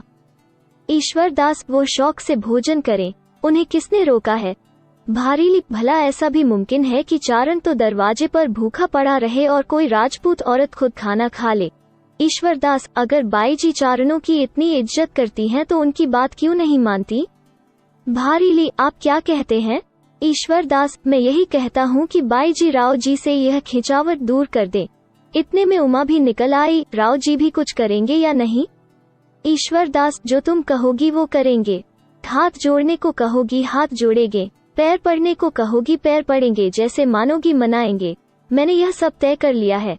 उमा, बाबा जी, आप समझदार होकर ऐसी बातें कैसे मुंह से निकालते हैं? क्या मेरे खानदान की यही रीति है और मेरा यही धर्म है? राव जी मेरे स्वामी हैं, मैं उनकी लौड़ी हूँ। भला मैं उनसे कह सकती हूँ कि आप ऐसा कीजिए वैसा कीजिए? मैं तो रूठने पर भी उनकी तरफ से दिल में जरा मैल नहीं रखती और वो भी जैसे चाहिए मेरी इज्जत करते हैं। मेरा गर्व, मेरा अभिमान उन्हीं के निभाने से निभ रहा है। वो चाहते तो दम भर में मेरा घमंड चूर कर सकते थे। यह उन्हीं की कृपा है कि मैं अब तक जिंदा हूँ। स्वाभिमान हाथ से खोकर मैं जिंदा नहीं रह सकती। ईश्वर दास, शाबाश बाई जी, शाबाश। सती स्त्रियों के यही लक्षण हैं। उमादे, बाबा जी, अभी से शाबाश न कीजिए। जब यह धर्म आखिरी दम तक निभ जाए तो शाबाश कहिएगा। ईश्वर दास, अच्छा तो तुम फिर क्या चाहती हो? उमा, कुछ नहीं, तुम भोजन करो तो मैं भी कुछ खाऊं। ईश्वर दास, तुम जाओ, खाना खाओ। मैं तो तब खाऊंगा जब तुम मेरा कहना मान लोगी। उमा, अच्छा कहो, कौन सी बात कहते हो? ईश्वर दास, राव जी से रूठना छोड़ दो। उमा, राव जी अगर मेरी जान मांगे तो दे सकती हूँ, मगर मेरा दिल उनसे अब न मिलेगा। ईश्वर दास, मेरे कहने पर मिलाना पड़ेगा। थोड़ी देर तक उमादे सोचती रही, फिर बोली, मेरा जी नहीं चाहता कि जो बात ठान लूं उसे फिर तोड़ दूं। यह मेरी आदत के बिल्कुल खिलाफ है, मगर आपकी जिद से लाचार हूँ। खैर, आपकी बात मंजूर। ईश्वर दास खुश होकर, बाई जी, तुमने मेरी लाज रख ली। यकीन मानो राव जी तुमसे बाहर नहीं, जो कुछ तुम कहोगी वही करेंगे। उमा, मैं उनसे कुछ नहीं कह सकती, उन्हें सब बातों का अख्तियार है, मगर अपनी आदत के खिलाफ फिर कोई बात देखूंगी तो एकदम उनके यहाँ न ठहरूंगी। ईश्वर दास, बहुत अच्छा, यही सही। कहो तो राव जी को ले आऊं, या अगर तुम चलना कबूल करो तो सुखपाल का इंतजाम करूं। उमा, अभी नहीं, रात को चलूंगी। आप अब खाना खाएं। ईश्वर दास, पहले मैं राव जी को बधाई दे आऊं। ईश्वर दास खुश खुश राव जी की सेवा में उपस्थित हुआ और उमादे ने फिर खाना बनवाकर उसके डेरे पर भिजवा दिया। रानी फिर रूठ गई। राव जी मारे खुशी के फूले नहीं समाते। प्रेमिका के इंतजार में घड़ियां गिन रहे हैं। राजमहल सजाया जा रहा है। नाचने गाने वालियां जमा हो गईं। गाना हो रहा है। शराब का दौर चल रहा है। उमादे को बुलाने के लिए लौड़ी पर लौड़ी भेजी जा रही हैं, मगर अभी तक रानी का बनाव सिंगार पूरा नहीं हुआ। मांग में मोती भरे जा रहे हैं, चोटी गूंथी जा रही है। प्रसादिका उसे परी बना देने की कोशिश कर रही हैं। उसका जी अभी तक राव जी की तरफ झुका नहीं है। खुददारी अलग दामन खींच रही है, दिल अलग मचल रहा है। अभी तक जो पशोपेश में है कि जाऊं या न जाऊं, तबीयत किसी बात पर नहीं जमती। कैसे जाऊं, कौन सा मुंह लेकर जाऊं? कहीं वो यह न ख्याल करने लगे कि आखिर झक मार के आई। नहीं नहीं, मेरा जाना मुनासिब नहीं, मगर बात हार चुकी हूँ। न जाऊंगी तो झूठी ठहरूंगी। वो इसी सोच विचार में थी कि फिर बुलावा आया। उमा ने भारीली से कहा, तू जाकर कह दे आते आते आएंगी, क्या ऐसी जल्दी है? भारीली यह सुनकर सहम गई। कांपते हुए बोली, बाई जी, क्या अंधेर करती हो? मुझे क्यों भेजती हो? क्या और ख्वासें नहीं हैं? उमादे ने कहा, कोई हर्ज नहीं। यह जवाब देकर जल्दी से चली आना, वहाँ ठहरना नहीं। तुझे फिर मेरे साथ चलना होगा। लाचार होकर भारीली गई। राव जी की नजर ज्यों ही उस पर पड़ी वो रानी को भूल गए। उसका हाथ पकड़कर बिठा लिया। वो बहुत कहती रही कि जो मैं कहने आई हूँ उसे सुनिए और मुझे जाने दीजिए, नहीं तो रंग में भंग पड़ जाएगा। राव जी बोले, कुछ नहीं होगा, तू झूठ मूठ डरती है। भट्टानी ने तुझे मेरे दिल बहलाव के लिए ही भेजा है। जब तक वो न आए तू यहीं रह, फिर चली जाना। राव जी शराब के नशे में चूर भारीली से चिपटे जाते हैं। अपनी धुन में न उसकी बात सुनते हैं न उसे जाने देते हैं। यहाँ तक कि नाचने गाने वालियां भी महफिल का रंग देखकर वहाँ से खिसक जाती हैं। थोड़ी देर के बाद रानी उमादे बनाव सिंगार किए आई तो देखा राव जी भारीली को लिए बैठे हैं। उसी दम उल्टे कदम वापस हुई। जी में कहा, अच्छा हुआ, मैं भी यही चाहती थी कि मेरी आन हाथ से न जाने पाए। उधर भारीली ने ज्यों ही रानी को देखा, घबराकर उठी और खिड़की से नीचे कूद पड़ी। वहां बाघा नाम का संतरी पहरे पर था। जेवर की झनक सुनकर चौकन्ना हुआ, ऊपर को देखा तो भारीली नीचे गिर रही है। लपककर उसे बचा लिया और उससे पूछने लगा, तू कौन है? परिस्तान की परी है या इंदर के अखाड़े की हूर? भारीली ने उंगली होंठों पर रखकर कहा, चुप। अपनी जान की खैर चाहता है तो अभी मुझे यहाँ से निकाल ले चल, नहीं तो हम तुम दोनों मारे जाएंगे। बाधा ने कहा, मैं राव जी का नौकर हूँ, बिना आज्ञा यहाँ से हिल नहीं सकता। पहरा पूरा कर लूं, तब जो कुछ तू कहेगी वो करूँगा। भारीली ने गिड़गिड़ाकर कहा, इस वक्त तू मुझे अपने डेरे पर पहुँचा दे, फिर जैसा होगा देखा जाएगा। बाघा का डेरा ईश्वरदास के पास ही था। चारण जी ने ज्यों ही उसे देखा पहचान गए। झटपट राव जी के पास पहुँचे। वो घबराए हुए बैठे थे, सब नशा हिरन हो गया था। ईश्वरदास को देखते ही बहुत उदास होकर बोले, मेरे हाथों से तो दोनों तोते उड़ गए। ईश्वरदास, उनमें से एक तो उड़ जाने के काबिल था, उसका क्या अफसोस। बाघा सिपाही से फरमाए कि उसे इसी दम जैसलमेर पहुंचा आवे, नहीं तो दूसरा तो तभी कभी आपके हाथ न आएगा। राव जी, अगर आपकी यही मर्जी है तो बाघा से जो चाहे कह दीजिए। ईश्वरदास ने उसी वक्त जाकर भारीली को एक सानी पर सवार करा के बाघा की हिफाजत में जैसलमेर की तरह रवाना कर दिया और वापस आकर राव जी को सूचना दी। राव जी, अब तो भट्टानी राजी होंगी? ईश्वरदास, यह मैं नहीं कह सकता क्योंकि आप उनका मिजाज जानते हैं। राव जी, इसी डर से तो मैं उनके पास गया नहीं। आप जाकर देखिए, अगर हो सकते तो मना लाइए। ईश्वरदास, अब उनका आना बहुत मुश्किल है, पर मैं जाता हूँ। ईश्वरदास ने जाकर देखा राजमहल सूना पड़ा है और रानी बुर्ज में जा बैठी हैं। ख्वासों ने सफेद चांदनी टांग कर पर्दा कर दिया है। लौटियां बांदियां पहरे पर हैं। पर्दे के पास दो नौकरानियां नंगी तलवारें लिए खड़ी हैं। ईश्वरदास की हिम्मत न हुई कि नजदीक जाए, दूर से ही देखकर लौट आया और राव से सब माजरा सुनाया। राव जी, झुंझाला कर, क्या भट्टानी जी बुर्ज में जा बैठी? यह क्या हरकत की? ईश्वरदास, शायद उस बुर्ज के भाग्य जागने वाले थे। आज वहाँ वो रौनक है जो कभी पृथ्वीराज चौहान के तख्त को भी नसीब न हुई। चांदनी का पर्दा पड़ा है, नंगी तलवारों का पहरा है। मेरी तो वहाँ जाने की हिम्मत न पड़ी और क्या अर्ज करूं। राव जी, आश्चर्य से, क्या सचमुच नंगी तलवारों का पहरा है? ईश्वरदास, जी हाँ। महाराज, यकीन न हो तो खुद चलकर देख लीजिए। राव जी, तब तो उनका मानना बिल्कुल नामुमकिन है। ईश्वरदास, हुजूर ठीक कहते हैं। रानी ने मुझसे पहले ही शर्त करवा ली थी। आपने बड़ा गजब किया कि ऐसे नाजुक मामले में उनके मिजाज के खिलाफ काम किया। जब एक बार ऐसी हरकत का बुरा तजुर्बा आपको हो चुका था, दूसरी बार जरूर होशियार होना चाहिए था। रानी की तरफ से भी कुछ गलती हुई, उन्हें भारीली को ऐसे मौके पर भेजना मुनासिब न था। मगर जहां तक मेरा ख्याल है, आपकी तरफ से उनके दिल में संदेह था और सिर्फ आपकी परीक्षा के लिए उन्होंने भारीली को भेजा था। राव जी, होनहार नहीं टलती। मैं भी बहुत पछताता हूँ। पहली बार भी भारीली ही की बदौलत बिगाड़ हुआ था। ईश्वरदास, खैर वो तो किसी तरह से दूर हुई, बला टली। राव जी, इसका भी मुझे अफसोस ही रहेगा। उस बेचारी की कोई खता न थी। ईश्वरदास, बात काटकर, अभी तो भट्टानी जी 2-4 दिन तक महल आती नहीं दिखाई देती, उनके लिए क्या इंतजाम किया जाए? राव जी, मैं तो कल चला जाऊंगा। मुझे बीकानेर पर चढ़ाई करनी है। यहाँ का जो कुछ इंतजाम मुनासिब था पहले ही कर दिया है। हुमायूं बादशाह के आने की खबर थी, वो भी नहीं आया। फिर बेकार वक्त क्यों बर्बाद करूं? तुम यहाँ रहो और उस बुर्ज के पास कनाते खड़ी करवा के पहरे चौकी का पूरा बंदोबस्त करो। जब बाई जी का मिजाज जरा धीमा हो तो समझा बुझाकर जोधपुर ले आना। मैं किएदार से कह दूंगा, वो सब इंतजाम कर देगा। राव जी यह कहकर दूसरे दिन अजमेर के लिए रवाना हो गए। दीवान ने उनके हुक्म से रामसिर परगना रानी उमादे की जागीर में लिखकर पट्टा उनके पास भेज दिया। अब अजमेर में रानी की अमलदारी है। किएदार उसकी ड्योढ़ी पर पहरे और कनात का इंतजाम करके रोज शाम सवेरे सलाम को हाजिर होता है। अजमेर का फौजदार रोज रानी की ड्योढ़ी पर मुजरे के लिए आता है और उसी की सलाह और हुक्म से अपना काम करता है। उमादे का नाम अब रूठी रानी मशहूर हो गया है।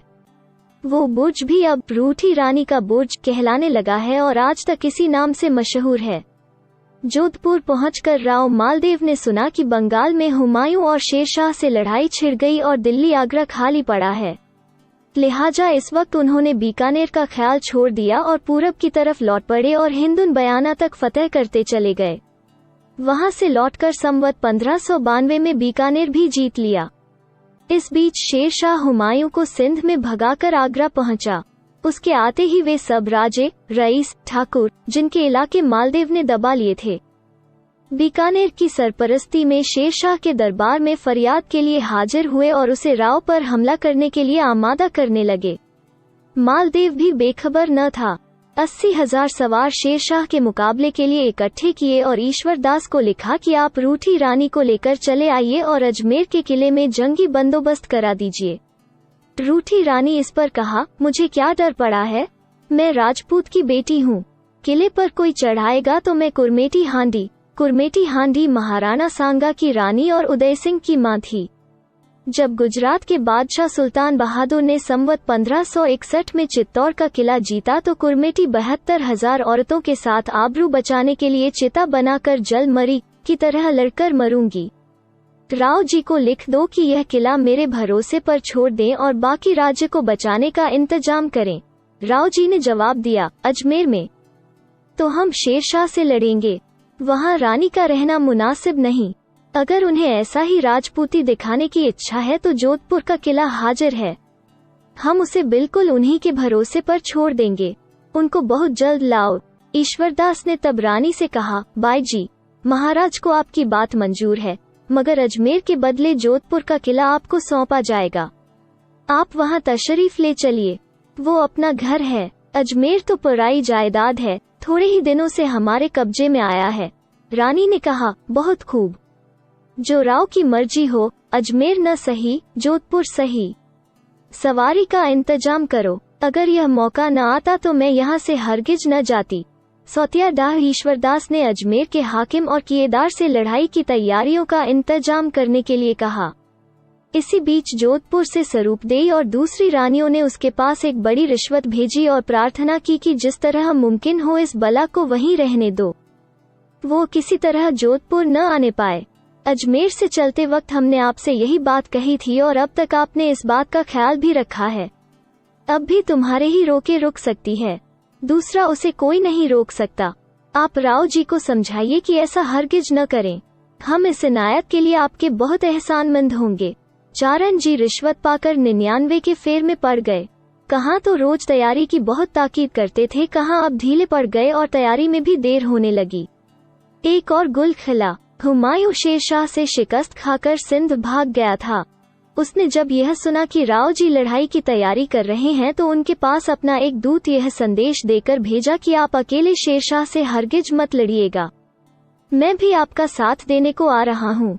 हम दोनों मिलकर उसे हराएंगे। इस मदद के बदले में आपको गुजरात फतह करवा दूंगा। राव जी ने यह बात मान ली और बादशाह को लिखा कि आप जैसलमेर होकर तशरीफ लाइएगा, वहाँ वाले हमारे रिश्तेदार हैं, वो आपका जरूर साथ देंगे। उधर ईश्वरदास को ताकीद की रानी को लेकर जल्द आओ, हम तुम्हें कुछ जरूरी काम के लिए रावल जी के पास जैसलमेर भेजेंगे। राव जी का इरादा था कि इस तरह हुमायूं की मदद करके उसे तख्त पर बिठा दें और उसके नाम से सारा देश अपने अधीन कर लें। ईश्वरदास ने इस आवश्यक कर्तव्यों को पूरा करने में अपना ज्यादा फायदा देखा। जल्द हाकिम शहर और किएदार से सवारी का इंतजाम करा लिया और रूठी रानी को बड़ी शान के साथ जोधपुर रवाना कर दिया। दूसरी रानियों ने जब यह खबर सुनी तो हाथ पैर फूल गए कि अब यह बला आ पहुंची। नहीं मालूम इसके पास क्या जादू है कि राव जी इसके बात न पूछने पर भी खुशामद में लगे रहते हैं। अब उसे किला सौंपकर आप लड़ने जाएंगे। खूब, औरत क्या है, जादू की पुड़िया है। भला जब किला उसके इशारे पर चलेगा तो हमारी जिंदगी दूभर कर देगी। हमसे उसकी हुकूमत बर्दाश्त न होगी। उसमें क्या सुर्ख आपके पर लगे है कि किला उसको सौंपा जा रहा है। वो जादूगरनी है। जादूगरनी ने 60 कोस से भी वो मंतर मारा कि जिसका उतार नहीं। जालिम दगाबाज ईश्वरदास भी अपनी तरफ आकर फिर उधर हो गया। एक ख्वास ने रानी की यह बातचीत सुनकर कहा कि ईश्वरदास फूट गया तो क्या हुआ, उसका चाचा आसा जी तो यहीं मौजूद हैं, उससे काम लीजिए। वो ईश्वरदास से बहुत ज्यादा होशियार है। रानियों को यह सलाह पसंद आई। झाली रानी ने उसी ख्वास को आसा जी के पास भेजा और कहलवाया कि तुम्हारा भतीजा वहाँ बैठे बैठे बड़ी बेइंसाफी कर रहा है। हमें अब आपके सिवा कोई दूसरा नजर नहीं आता। आप ही हमारा काम कर सकते हैं। किसी तरह इस बला को रोकिए, वरना हम कहीं के न रहेंगे। आसा जी ने आकर कहा, वो नालायक मेरे कहने में नहीं है, और जो हुक्म हो उसे बजा लाऊं। झाली रानी, भट्टानी यहाँ हरगिज न आने पाए। आसा जी, बहुत अच्छा, ऐसा ही होगा। न आने पाएंगी। झाली रानी, न कैसे आएंगी, वो तो चल दी हैं। कल परसों तक आ पहुँचेंगी। आसा जी, आप खातिर जमा रखिए, मैं उसे रास्ते में रोक लूंगा। रानियों ने धन दौलत से आसा जी को मालामाल कर दिया और कहा, अगर आप हमारा काम कर देंगे तो हीरे जवाहरात से आपका घर भर दिया जाएगा। आसा जी ने राव जी से यह बहाना किया कि एक जरूरी काम से घर जा रहा हूं, और इजाजत पाते ही अजमेर की तरफ चला। जब जोधपुर से 15 कोस पूरब को साना गांव के करीब पहुंचा तो उसे दूर से निशान का हाथी दिखाई दिया और नक्कारे की आवाज कान में आई। समझ गया कि रूठी रानी की आवाज कान में आ रही है। सवारी का दूर तक तांता लगा था। हाथी के पीछे ऊंटों का नौबतखाना था। उसके पीछे घोड़ों का नकारा बज रहा था। जरा और पीछे सजे हुए ऊंट और फिर चीलों। जोधपुर के निशान या झंडे में चील की तस्वीर बनी होती है। यह राठौरों का कौमी निशान है। का झुंड हवा में लहराता दिखाई दिया। झंडे के पीछे लड़ैत बहादुर राठौरों का एक रिसाला था, फिर एक बंदूकियों की कतार, उनके पीछे तीरंदाज और उसके बाद ढाल तलवार वाले राजपूत थे। जरा और पीछे हटकर कोतल हाथी और घोड़े सोने चांदी में डूबे हुए जर्दी और जरबफ्त के सामान से लैस धीमे धीमे चलते थे। उसके बाद नकीब और चौबदार सोने चांदी के डंडे लिए रास्ता साफ करते चलते थे। चारण ईश्वरदास जी भी पांचों हथियार लगाए उदंची बने, एक धीमे धीमे चलने वाले घोड़े पर अकड़े बैठे थे। ज्यों ही उनकी नजर अपने चाचा आसा जी पर पड़ी, घोड़े से उतरकर मुजरा किया और पूछा, आप यहाँ कहाँ? आसा जी बोले, बाई जी की अगवानी करने आया हूँ। दोनों वहीं खड़े होकर बातें करने लगे। जुलूस बढ़ता चला गया। नकीबों के पीछे एक जमात सशस्त्र स्त्रियों की आई जो तीर कमान और खंजर लगाए हुए थीं। उन्हीं के झुरमुट में रानी उमादे का सुनहरा सुखपाल था। उस पर जरी का गहरा गुलाबी पर्दा पड़ा था। जगह जगह अनमोल जवाहरात और नगीने जड़े हुए थे जिन पर निगाह नहीं ठहरती थी।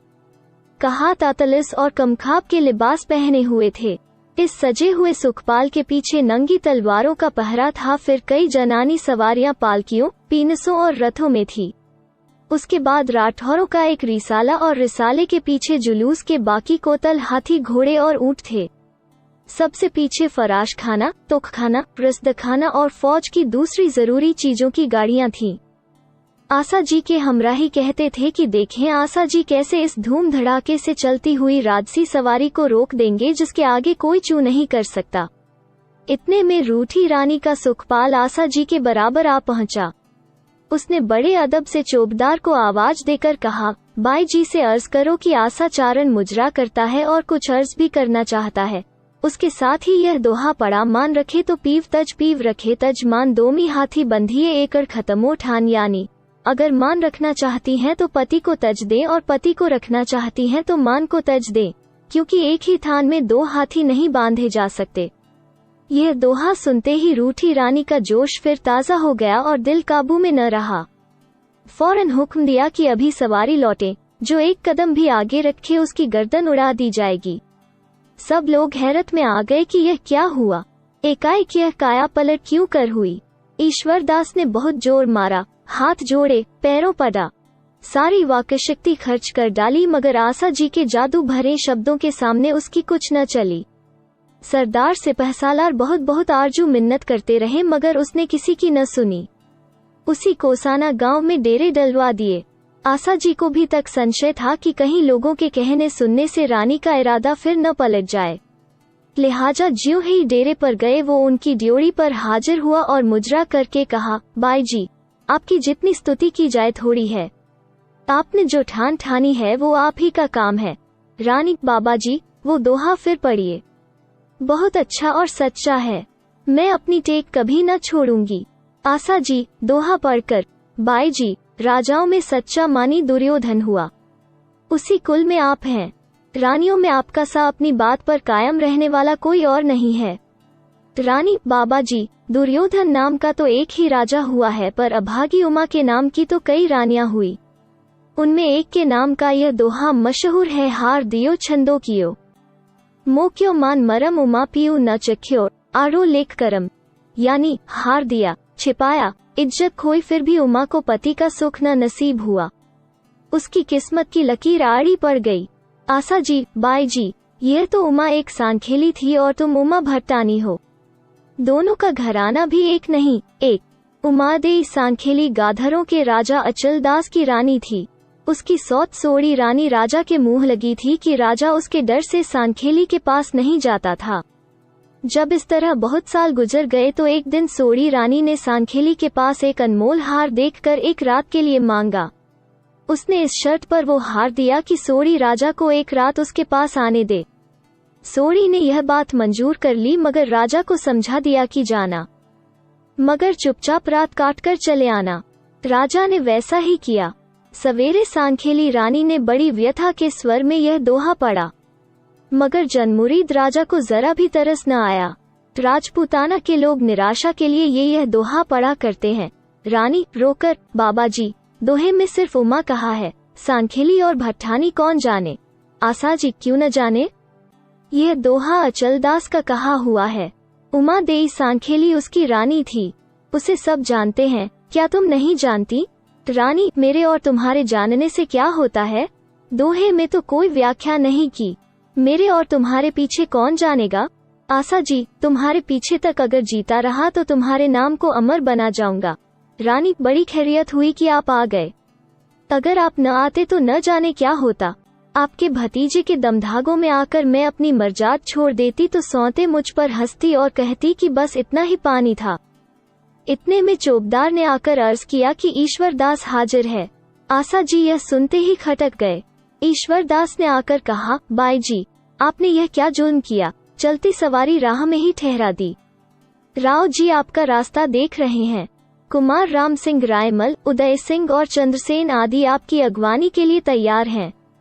सारे शहर में जश्न हो रहा है कि रूठी रानी तशरीफ लाती हैं और राव जी उन्हें किला सौंपकर लड़ने जाते हैं। भला यहाँ रुक जाने से लोग अपने दिल में क्या समझेंगे। रानी, इंतजाम जो हो वो मेरे सुपर्द करें और खुद शौक से लड़ने जाएं। राजपूतों को दुश्मनों से लड़ने में ढील ढाल न करनी चाहिए। ईश्वर दास, क्या अंधेर करती हो, यहाँ रहकर क्या करोगी। राव जी ने अपने पराये सबसे दुश्मनी पैदा कर रखी है। सारे खानदान में फूट फैली हुई है। ब्रह्मदेव, मेड़तिया और मारवाड़ के दूसरे ठाकुर और जागीरदार, जिनकी जमीन राव जी ने छीन ली है, शेरशाह के पास फरियाद करने गए हैं। एक तरफ से शेरशाह और दूसरी तरफ से हुमायूं के आने की खबरें उड़ रही हैं। ऐसी हालत में तो यही मुनासिब है कि आप जोधपुर चलकर किले की निगरानी कीजिए। रानी, बादशाह आते हैं तो आने दो, मुझे उनका क्या डर पड़ा है। मैंने तो तुमसे जो बात अजमेर में कही थी वही यहाँ भी कहती हूँ। राव जी अगर कोई काम मेरे सुपर्द करेंगे तो मैं यहाँ बैठे बैठे जोधपुर संभाल लूंगी। राव जी जहाँ चाहे जाएं, मैं अब जोधपुर न जाऊंगी। हाँ, अगर राव जी की मर्जी हो तो रावसर में जा रहूं। ईश्वरदास कह सुनकर हार गए। जब कुछ बस न चला तो जोधपुर जाकर राव जी से अर्ज की कि मैंने तो बाई जी को यहाँ आने पर राजी कर लिया था, मगर आशा जी ने बनी बात बिगाड़ दी, सारी मेहनत पर पानी फेर दिया। आपने उसे क्यों भेजा। रानी, उमादे को तो आप जानते ही हैं। आशा जी ने जाते ही मान मर्जाद का जिक्र छेड़ दिया, बस वो मचल गई और कोसाने में डेरा डाल दिया। मैंने बहुत आरजू मिन्नत की मगर उन्होंने एक न सुनी। किसी ने पागल से पूछा, पाँव क्यों जलाया। उसने कहा, खूब याद दिलाया, अब जलाता हूँ। राव जी, फिर अब क्या करना चाहिए, किसे भेजूं। ईश्वर दास, मुझे तो ऐसा कोई नजर नहीं आता जो उन्हें जाकर मनाए, और वो भी आशा जी के होते। राव जी, आशा जी तो मुझसे घर जाने की छुट्टी ले गए थे। ईश्वर दास, बस इसी में कुछ चाल हुई। राव जी, चाल कैसी। ईश्वर दास, फिलहाल आशा जी को हुक्म मिलना चाहिए कि यहाँ से चले जाएं, फिर देखा जाएगा। इतने में हुमायूं सिंध से मारवाड़ में आ गया और आगरा में शेरशाह के दूत राव जी के पास यह पैगाम लेकर पहुंचे कि हुमायूं को पकड़ना, हरगिज न जाने देना, इसके बदले में गुजरात फतह करके तुम्हें दिया जाएगा। यह सुनकर राव जी दुविधा में पड़ गए। यह खबर हुमायूं ने भी सुनी। इधर न आया, ऊपर ही ऊपर लौट गया। उसके साथ के लोगों ने मारवाड़ में गोकुशी की थी। राव जी ने इस अपमान का बदला लेने के लिए और कुछ शेरशाह की नजरों में वफादार बनने की गरज से अपनी फौज हुमायूं के पीछे रवाना की, मगर वो बचकर निकल गया। राजपूतों की बहादुरी शेरशाह ने जब सुना कि हुमायूं साफ बचकर निकल गया तो उसे शक हुई कि राव जी की जरूर उससे सांठ-गांठ है। बिगड़ गया और फौरन मारवाड़ पर चढ़ दौड़ा। राव जी अजमेर जाने को तो पहले से ही तैयार थे। अब मेड़ते का रास्ता छोड़कर जेतारन के रास्ते से चले। जोधपुर के फौजदार ने राव जी के हुक्म से कोसाना में जाकर रानी उमादेई के जुलूस का इंतजाम मेड़ते के हाकिम से ले लिया। मेड़ते के हाकिम और आसाजी दोनों ने रुखसत होते वक्त रानी की सरकार से खिलत पाई। हाकिम मेड़ते को आया, आसाजी जैसलमेर सिधारे। राव जी ने नादिरशाही हुक्म दे दिया था कि तुम आज से हमारे राज में न रहना। जब राव जी अजमेर पहुंचे तो शेरशाह ने सुना कि उनके पास 80,000 सवार हैं। सुनते ही सन्नाटे में आ गया, हियां छूट गया। आगे कदम न उठे, मगर बैरम जी मेड़ते ने कहा, आप चले तो सही, मैं राव जी को दम से दम में भगाए देता हूँ। हिंदुओं की अनबन और फूट ने हमेशा मुल्क वीरान किए हैं और गैरों से हमेशा हारें दिलाई हैं। यह बैरम जी मेड़ते का सरदार और उस बहादुर जयमल का बाप था जिसने चित्तौड़ के घेरे में अकबर को नाको चने चिपवाए थे और जिसके नाम पर आज तक सारा राजस्थान गर्व करता है। राव जी ने उसे मेड़ते से निकाल दिया। इसी का बदला लेने के लिए वो शेरशाह से जा मिला था। शेरशाह को बैरम के कहने का यकीन न हुआ। वो फूंक फूंक कर कदम धरता आगे को चला, मगर अब अजमेर के बहुत करीब पहुंच गया तो उसने उनसे कहा कि अब आप अपनी होशियारी दिखाइए। बैरम ने कहा, बहुत खूब। चुनांचे उसने राव मालदेव जी के सरदारों के नाम फारसी में इस मजमून के फरमान लिखे, हम आप साहबों के लगातार तकाजों से मजबूर होकर यहाँ तक आप पहुँचे हैं। अब आप लोग अपने वचन के अनुसार राव जी को गिरफ्तार करके हमारे पास ले आएं। खर्च के लिए फिरोजियां एक भेजी जाती हैं। एक फिरोजशाही सिक्कों को कहते थे जो इस जमाने में चलता था। इसके बाद बहुत सी ढालें मंगाकर ये फरमान उनकी गद्दियों में रखकर सी दिए और जिस ढाल में सरदार के नाम का फरमान था वो उसी सरदार के पास बेचने के लिए भेजा और बेचने वालों को कह दिया कि वो जिस दाम में ले दे आना, नफे नुकसान का ख्याल न करना। फिर कई फिरोजियां शेरशाही खजाने से लेकर कुछ तो अपने पास रख लीं और बाकी अपने आदमियों के हाथ राव जी से उर्दू बाजार में सजवाकर सस्ते दामों में बिकवा डाली। इस तरह राव जी के सरदारों ने लड़ाई की जरूरत से ढालें सस्ती महंगी खरीद ली। यह कार्रवाई करके रात को बैरम जी राव मालदेव की खिदमत में हाजिर हुआ और अर्ज की कि आपने मिलत मुझसे छीन लिया और बीकानेर के राव जैस्ती को मार डाला, लिहाजा अगर हम शेरशाह से मिल जाएं तो यह हमारे लिए बिल्कुल ठीक बात होगी, पर आपके सरदार उससे क्यों मिलने जाएं? गालिबन उन्होंने खूब रिश्वत ली है। राव जी, अजी, मुझे तो इसकी खबर नहीं। इसका कोई सबूत भी है? बैरम जी, सबूत क्यों नहीं? अपने सरदारों की ढालें तो देखिए, उनकी गद्दियों में बादशाह के फरमान हैं। इसके अलावा लाखों फिरोजियां बादशाह से ली गई हैं, क्या बाजार में न बिकी होंगी? बैरम जी यह फुलझड़ी छोड़कर चलता बना, पर राव जी फेर में पड़ गए। आदमी भेजकर फिरोजियों का पता चलाया तो वो सब रईसों के पास निकली। उनसे पूछा तो जवाब मिला कि अपने ही आदमी बेच गए हैं। दूसरे दिन जब वो सरदार मुजरे को आए तो राव जी ने उनके पास नई नई ढालें देखकर कहा, यह कहाँ से आई? जवाब मिला कि व्यापारियों से खरीदी गई हैं। राव जी ने देखने के बहाने से सब ढालें रख लीं। दरबार बर्खास्त हो जाने के बाद उन्हें चिरवाकर देखा तो वही फरमान मिले जिनका जिक्र बैरम जी ने किया था। मुंशी बुलवाकर पढ़वाया तो मजमून भी वही निकला। अब पक्का यकीन हो गया कि सरदार लोग उन्हें जरूर दगा देंगे। इसमें शक नहीं कि बैरम की चाल काम कर गई, मगर उसका कारण यह नहीं था चाल खुद अच्छी थी, बल्कि इसलिए कि राव जी को अपने सरदारों पर पहले से कुछ संदेह था। अगर ऐसा न होता तो वो कुल सरदारों की ढालों में ही यह फरमान छिपाते, क्या उन्हें और कोई जगह न मिलती थी? और फिर सबके नई नई ढालें खरीदते। यह बारीकियां राव जी की अक्ल में न आईं। कुमार राम से तो पहले ही नाराज हो रहे थे, अब सरदारों पर से भी एतबार जाता रहा। उसी दम हुक्म दिया कि फौज यहाँ से कूच करे। इस हुक्म ने तमाम फौज में खलबली मचा दी। पुरजोश राजपूत अपने अपने अरमान निकालने की तैयारियां कर रहे थे।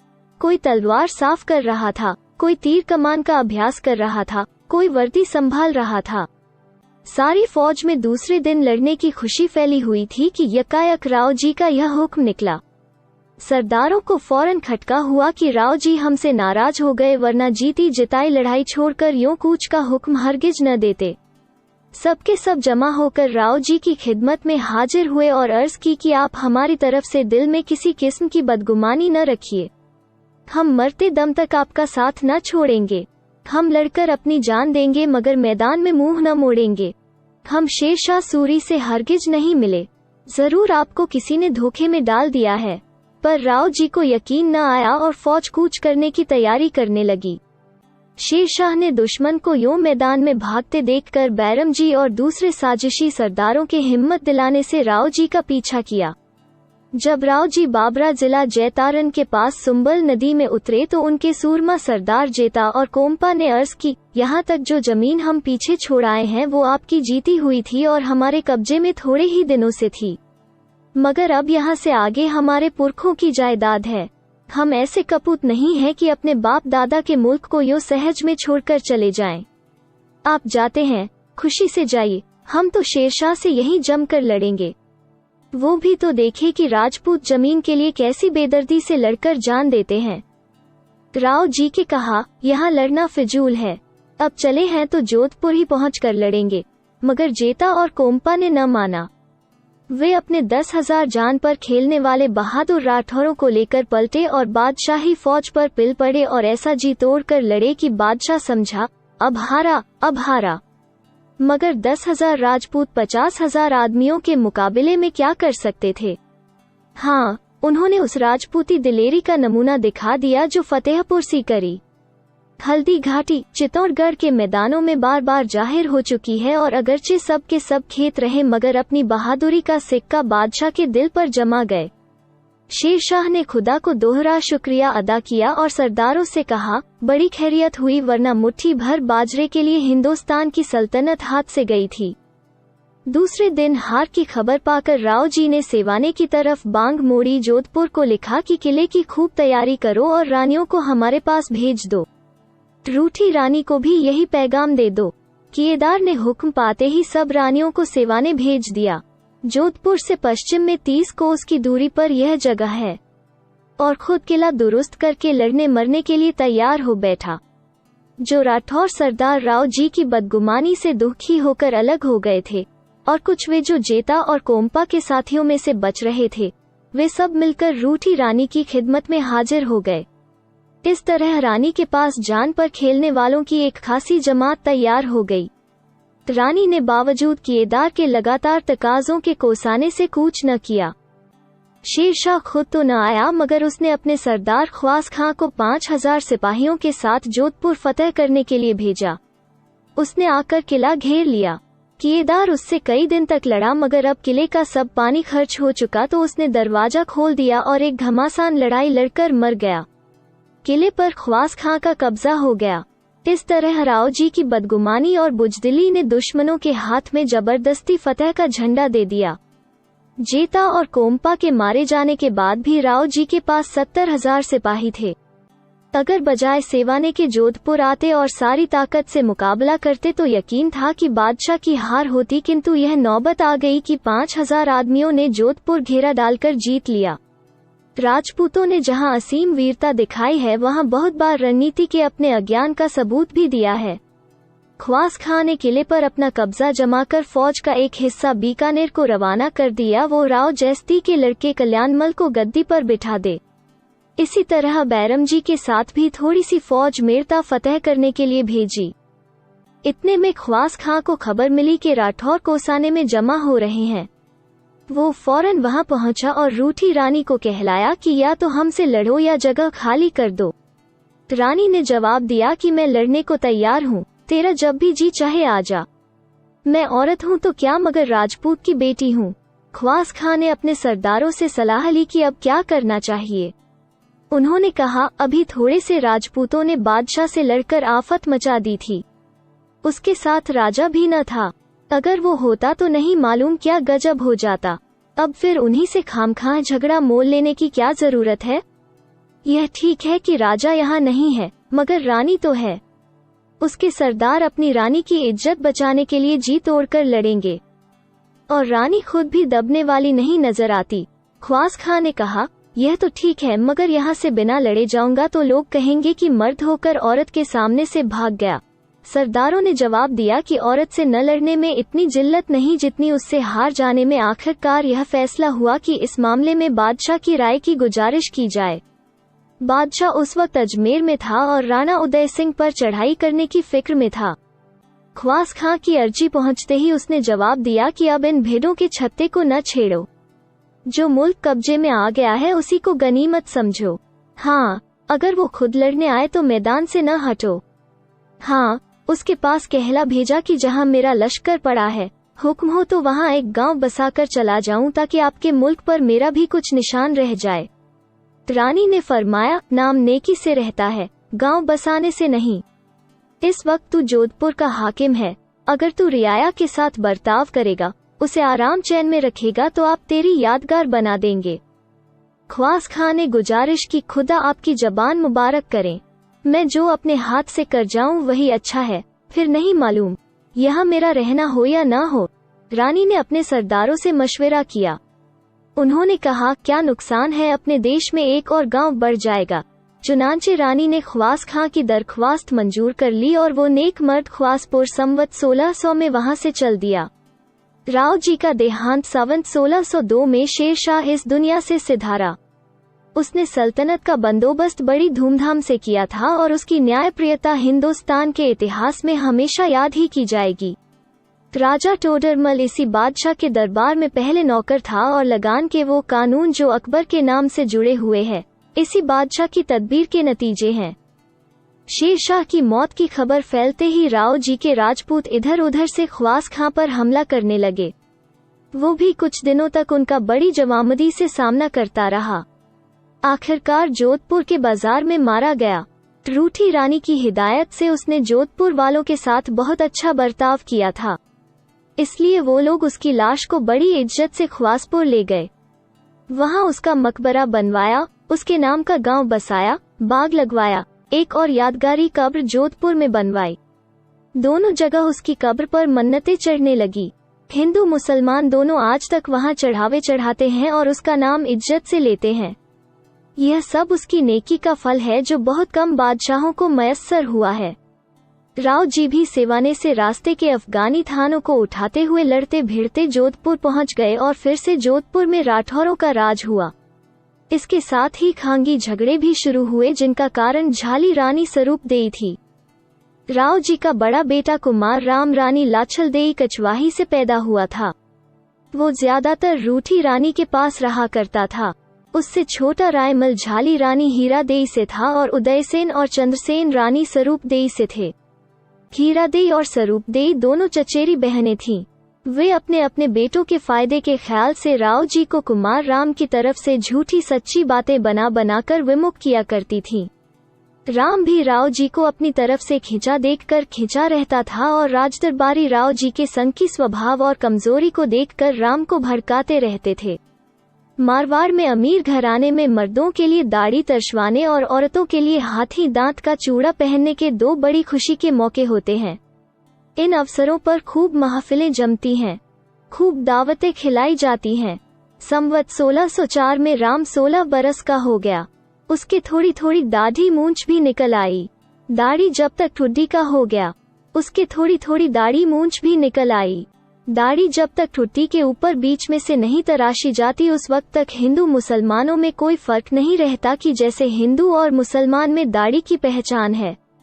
रानी लाछल देई ने अपने बेटे कुमार राम की दाढ़ी छंटवाने का सामान करके राव जी से इस रस्म को अदा करने और जश्न मनाने की इजाजत मांगी।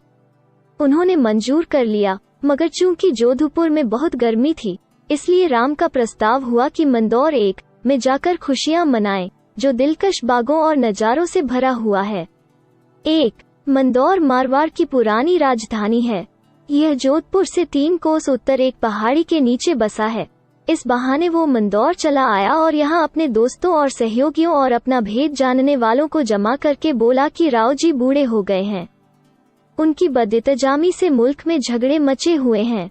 अपने दोस्त रोज बरोज दुश्मनों से मिलते जाते हैं, लिहाजा आज यहाँ से चलते ही उन्हें पकड़ लो और कैद कर दो ताकि मुल्क में अमन चैन हो जाए। यहाँ यह सलाह होती ही रही, उधर राव जी को भी इसकी खबर लग गई। उन्होंने झटपट कछवाही रानी लाछल देई की ड्योढ़ी पर पालकी भिजवा दी और कहलाया कि अभी किले से नीचे आ जाओ। रानी ने पूछा, मेरी खता? जवाब मिला कि तेरा बेटा तुझसे बतला देगा। रानी को उसी दम किला छोड़ना पड़ा। शाम को राम भी घमंड के नशे में झूमता हुआ आया और किले में जाने लगा तो किएदार ने कहा, आपको अंदर जाने का हुक्म नहीं है। राम ने कहा, जाकर राव जी से कहो कि मैंने कौन सी खता की है। उन्होंने जवाब दिया, तुम कपूत हो और किले में रहने के काबिल नहीं। बेहतर है कि तुम गोंडौज चले जाओ, वहीं तुम्हारे लिए सब इंतजाम कर दिया जाएगा। मजबूरन राम अपनी माँ के साथ गोंडौज चला गया।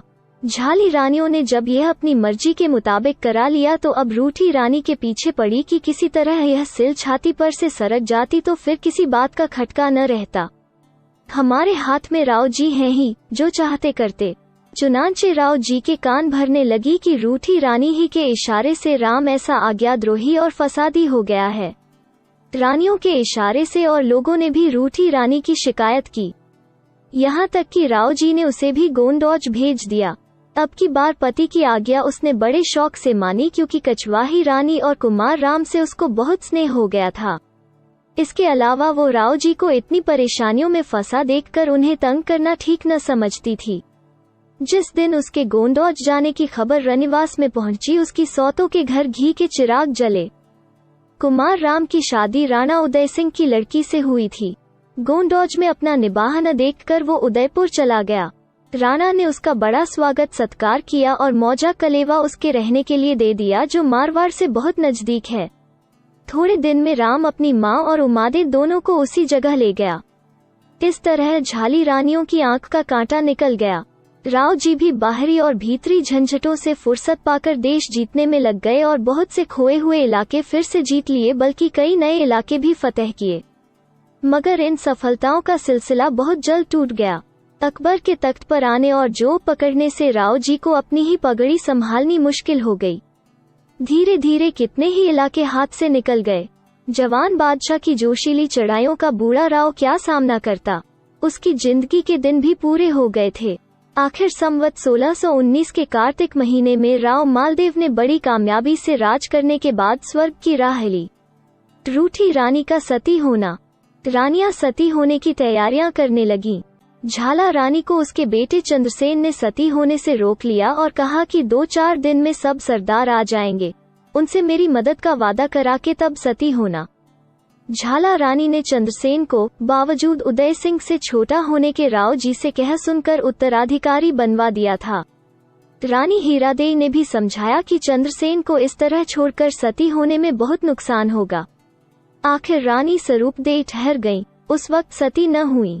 दूसरी रानियां ख्वासें रखेलियां जो गिनती में 21 थीं, राव जी की लाश के साथ जल मरी। राव जी के मरने की खबर बहुत जल्द सारे शहर में फैल गई। उनके बड़े बड़े सरदार अपने सर मुंडवाकर जोधपुर में आने लगे। रानी स्वरूपदेई ने मृत्यु के 5वें दिन सब सरदारों को इकट्ठा किया और उनसे कहा कि राव जी ने मेरे बेटे चंद्रसेन को अपने हाथ से उत्तराधिकारी बनाया था। अब मैं आपके हाथों में यह फैसला छोड़कर सती होती हूँ। सरदारों ने एक स्वर से कहा कि चंद्रसेन हमारे राव हैं और हम उनके चाकर। इस झमेले में और कई दिन की देर हो गई। रानी रोज सती होने की तैयारी करती, मगर एक न एक ऐसा कारण पैदा हो जाता जिससे रुकना पड़ता। आखिर उसे गुस्सा आ गया। बेटे से झल्ला कर बोली, तूने अपने राज के लिए मुझे राव जी के साथ जाने से रोक लिया और अभी तक तू अपने स्वार्थ की धुन में मेरे पीछे पड़ा हुआ है। मगर जिस राज के लिए तूने मेरा धर्म तोड़ा, उस राज से तू या तेरी औलाद कोई फायदा न उठा सकेगी। यह शाप देकर रानी स्वरूपदेह ने चिता बनवाई और राव जी की पगड़ी के साथ सती हो गई। दूसरी पगड़ी एक मृत्यु के तीसरे ही दिन कलेवा में पहुंची, जहां कछवाही रानी और उमादेई कुमार राम के साथ रहती थी। उस पगड़ी को देखते ही रूठी रानी ने उसी वक्त टेक छोड़ दी। उसका सारा घमंड दूर हो गया। रोक कर कहने लगी, अब किससे रूठूंगी? जिससे रूठती थी वो तो अब न रहा, तो जीकर क्या करूंगी? उसने मेरा मान रख लिया, उसने मेरा घमंड निभाह दिया। अब मैं किसके लिए जीऊं? मेरी चिता भी बनवाओ, मैं भी राव जी का साथ न छोड़ूंगी। एक, जब कोई राजा मर जाता था तो नाजिर उसकी पगड़ी लेकर रनिवास में जाता था। सती होने वाली उस पगड़ी को ले लेती थी। दूसरी रानियां भी उसी के साथ सती हो जाती थीं। जो रानी कहीं दूर होती थी उसके पास एक पगड़ी रवाना कर दी जाती थी। इधर लाछलदेई भी सती होने की तैयारी करने लगी, मगर उसका बेटा राम अपने बाप के उत्तराधिकारी बनने की धुन में मां के सती होने तक न ठहरा, उदयपुर चल दिया। उसकी यह जल्दबाजी और बेअदबी मां को बहुत बुरी लगी। अफसोस के साथ हाथ मलकर बोली, राम, तेरे लिए हमें जोधपुर छोड़कर यहाँ दिन काटने पड़े और तू हमें इस तरह छोड़कर भागा जाता है। जा, अगर तेरी जुबान में कुछ असर है तो मुझे कभी मारवाड़ में रहना नसीब न होगा। तू या तेरी औलाद भी मारवाड़ का राज न करेगी, हमेशा दूसरे मुल्क की खाक छानती फिरेगी। चिता तैयार होते ही यह खबर दूर दूर तक फैल गई कि रूठी रानी भी राव जी पगड़ी के साथ सती होती हैं। 4-4, 5-5 कोस के लोग इस सती के दर्शन करने के लिए दौड़े। सब हाथ जोड़कर कहते थे, सती माता, तू धन्य है, सच्ची सती इस कलयुग में तू ही है। धन्य है तुझको और तेरे माँ बाप को, इस देश मारवाड़ को, जिसे तू सती होकर पवित्र कर रही है। लाछलदेई, तुझे भी धन्य है, तुम दोनों सतीत्व की देवियां हो, तुम्हें हमारा प्रणाम है। चिता तैयार हो गई, बाजे बजने लगे। दोनों रानियां या दोनों देवियां घोड़ों पर सवार होकर बाजारों से निकली। ठट के ठट लोग देखने को फटे पड़ते थे। रुपया, जेवर और जवाहरात लुटाए जा रहे थे। चिता पर पहुंचकर दोनों आमने सामने बैठी और पति की पगड़ी बीच में रख ली।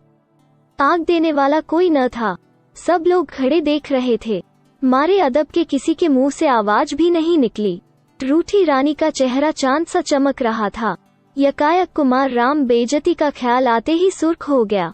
उसके धधकते हुए दिल से नाजुक जबान को झुलसाते हुए यह शब्द निकले, मैं तो अपने पति से रूठकर आई सो आई, पर कोई दूसरी स्त्री इस तरह सौत के बेटे का साथ कभी न दे। लाछलदेई उसका यह तेज देखकर डरी कि कहीं मेरे बेटे को कोई कड़ा शाप न दे दे। खुद बीच में बोल उठी ताकि रूठी रानी खामोश हो जाए। बाईजी, इस कपूत ने सगी माँ का तो कुछ ख्याल ही न किया, और क्या करता। वो जरा देर ठहर जाता तो हमें राव जी के साथ जाने में इतनी देर न होती। उसको रोकता कौन था, आग दे देता तो चला जाता। पति का प्यारा नाम सुनकर उमादेई को जोश आ गया। पति की सच्ची मोहब्बत, सच्चा प्रेम उस पर छा गया। उस वक्त उसकी निगाह जिस पर पड़ती थी वो मतवाला हो जाता था। किसी ने खूब कहा है, नैन छके बैना छके छके, अधर मुस्काए छकी दृष्टि जा पर पड़े रोम रोम छक जाए। यानी आंखें, बातें और मुस्कुराने वाले होंठ सब नशे में मस्त हैं और मस्त निगाहें जिस पर पड़ती हैं उसका रोआन रोआन मस्त हो जाता है। फिर रूठी रानी ने जरा संभल कर कहा, देखो यहाँ कोई राठौर तो नहीं है।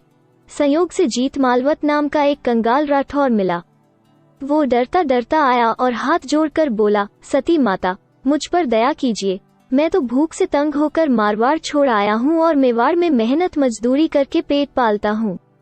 मैं चिता को आग देने के काबिल नहीं हूँ। उमादेई ने कहा, ठाकुर डरो मत, स्नान करके चिता में आग दे दो। तुम राठौर वंश के हो इसलिए तुम्हें बुलाया है। उसने फिर अर्ज की, सती माता, आग तो मैं दूंगा पर मातमी फर्श बिछाकर 12 दिन कहाँ बैठूंगा। मेरा तो घर भी इतना बड़ा नहीं कि जोधपुर की रानी का दाह करके उसमें मातम कर सकूं। मैं पेड़ों के तले तारों की छांव में रात काटा करता हूँ। उमादेई ने यह सुनकर मुंशी को इशारा किया। उसने उसी दम राणा जी के नाम सतियों की तरफ से खत लिखा कि राम हमको बगैर सती किए चला गया है, अब यह कलेवा गांव उससे छीनकर जीत मालवत राठौर को दे दें। इस तरह सती ने 10,000 का गांव उस राठौर गरीब को दिला दिया। जीत मालवत ने चिट्ठी हाथ में ली और फौरन नहा धोकर चिता में आग दे दी।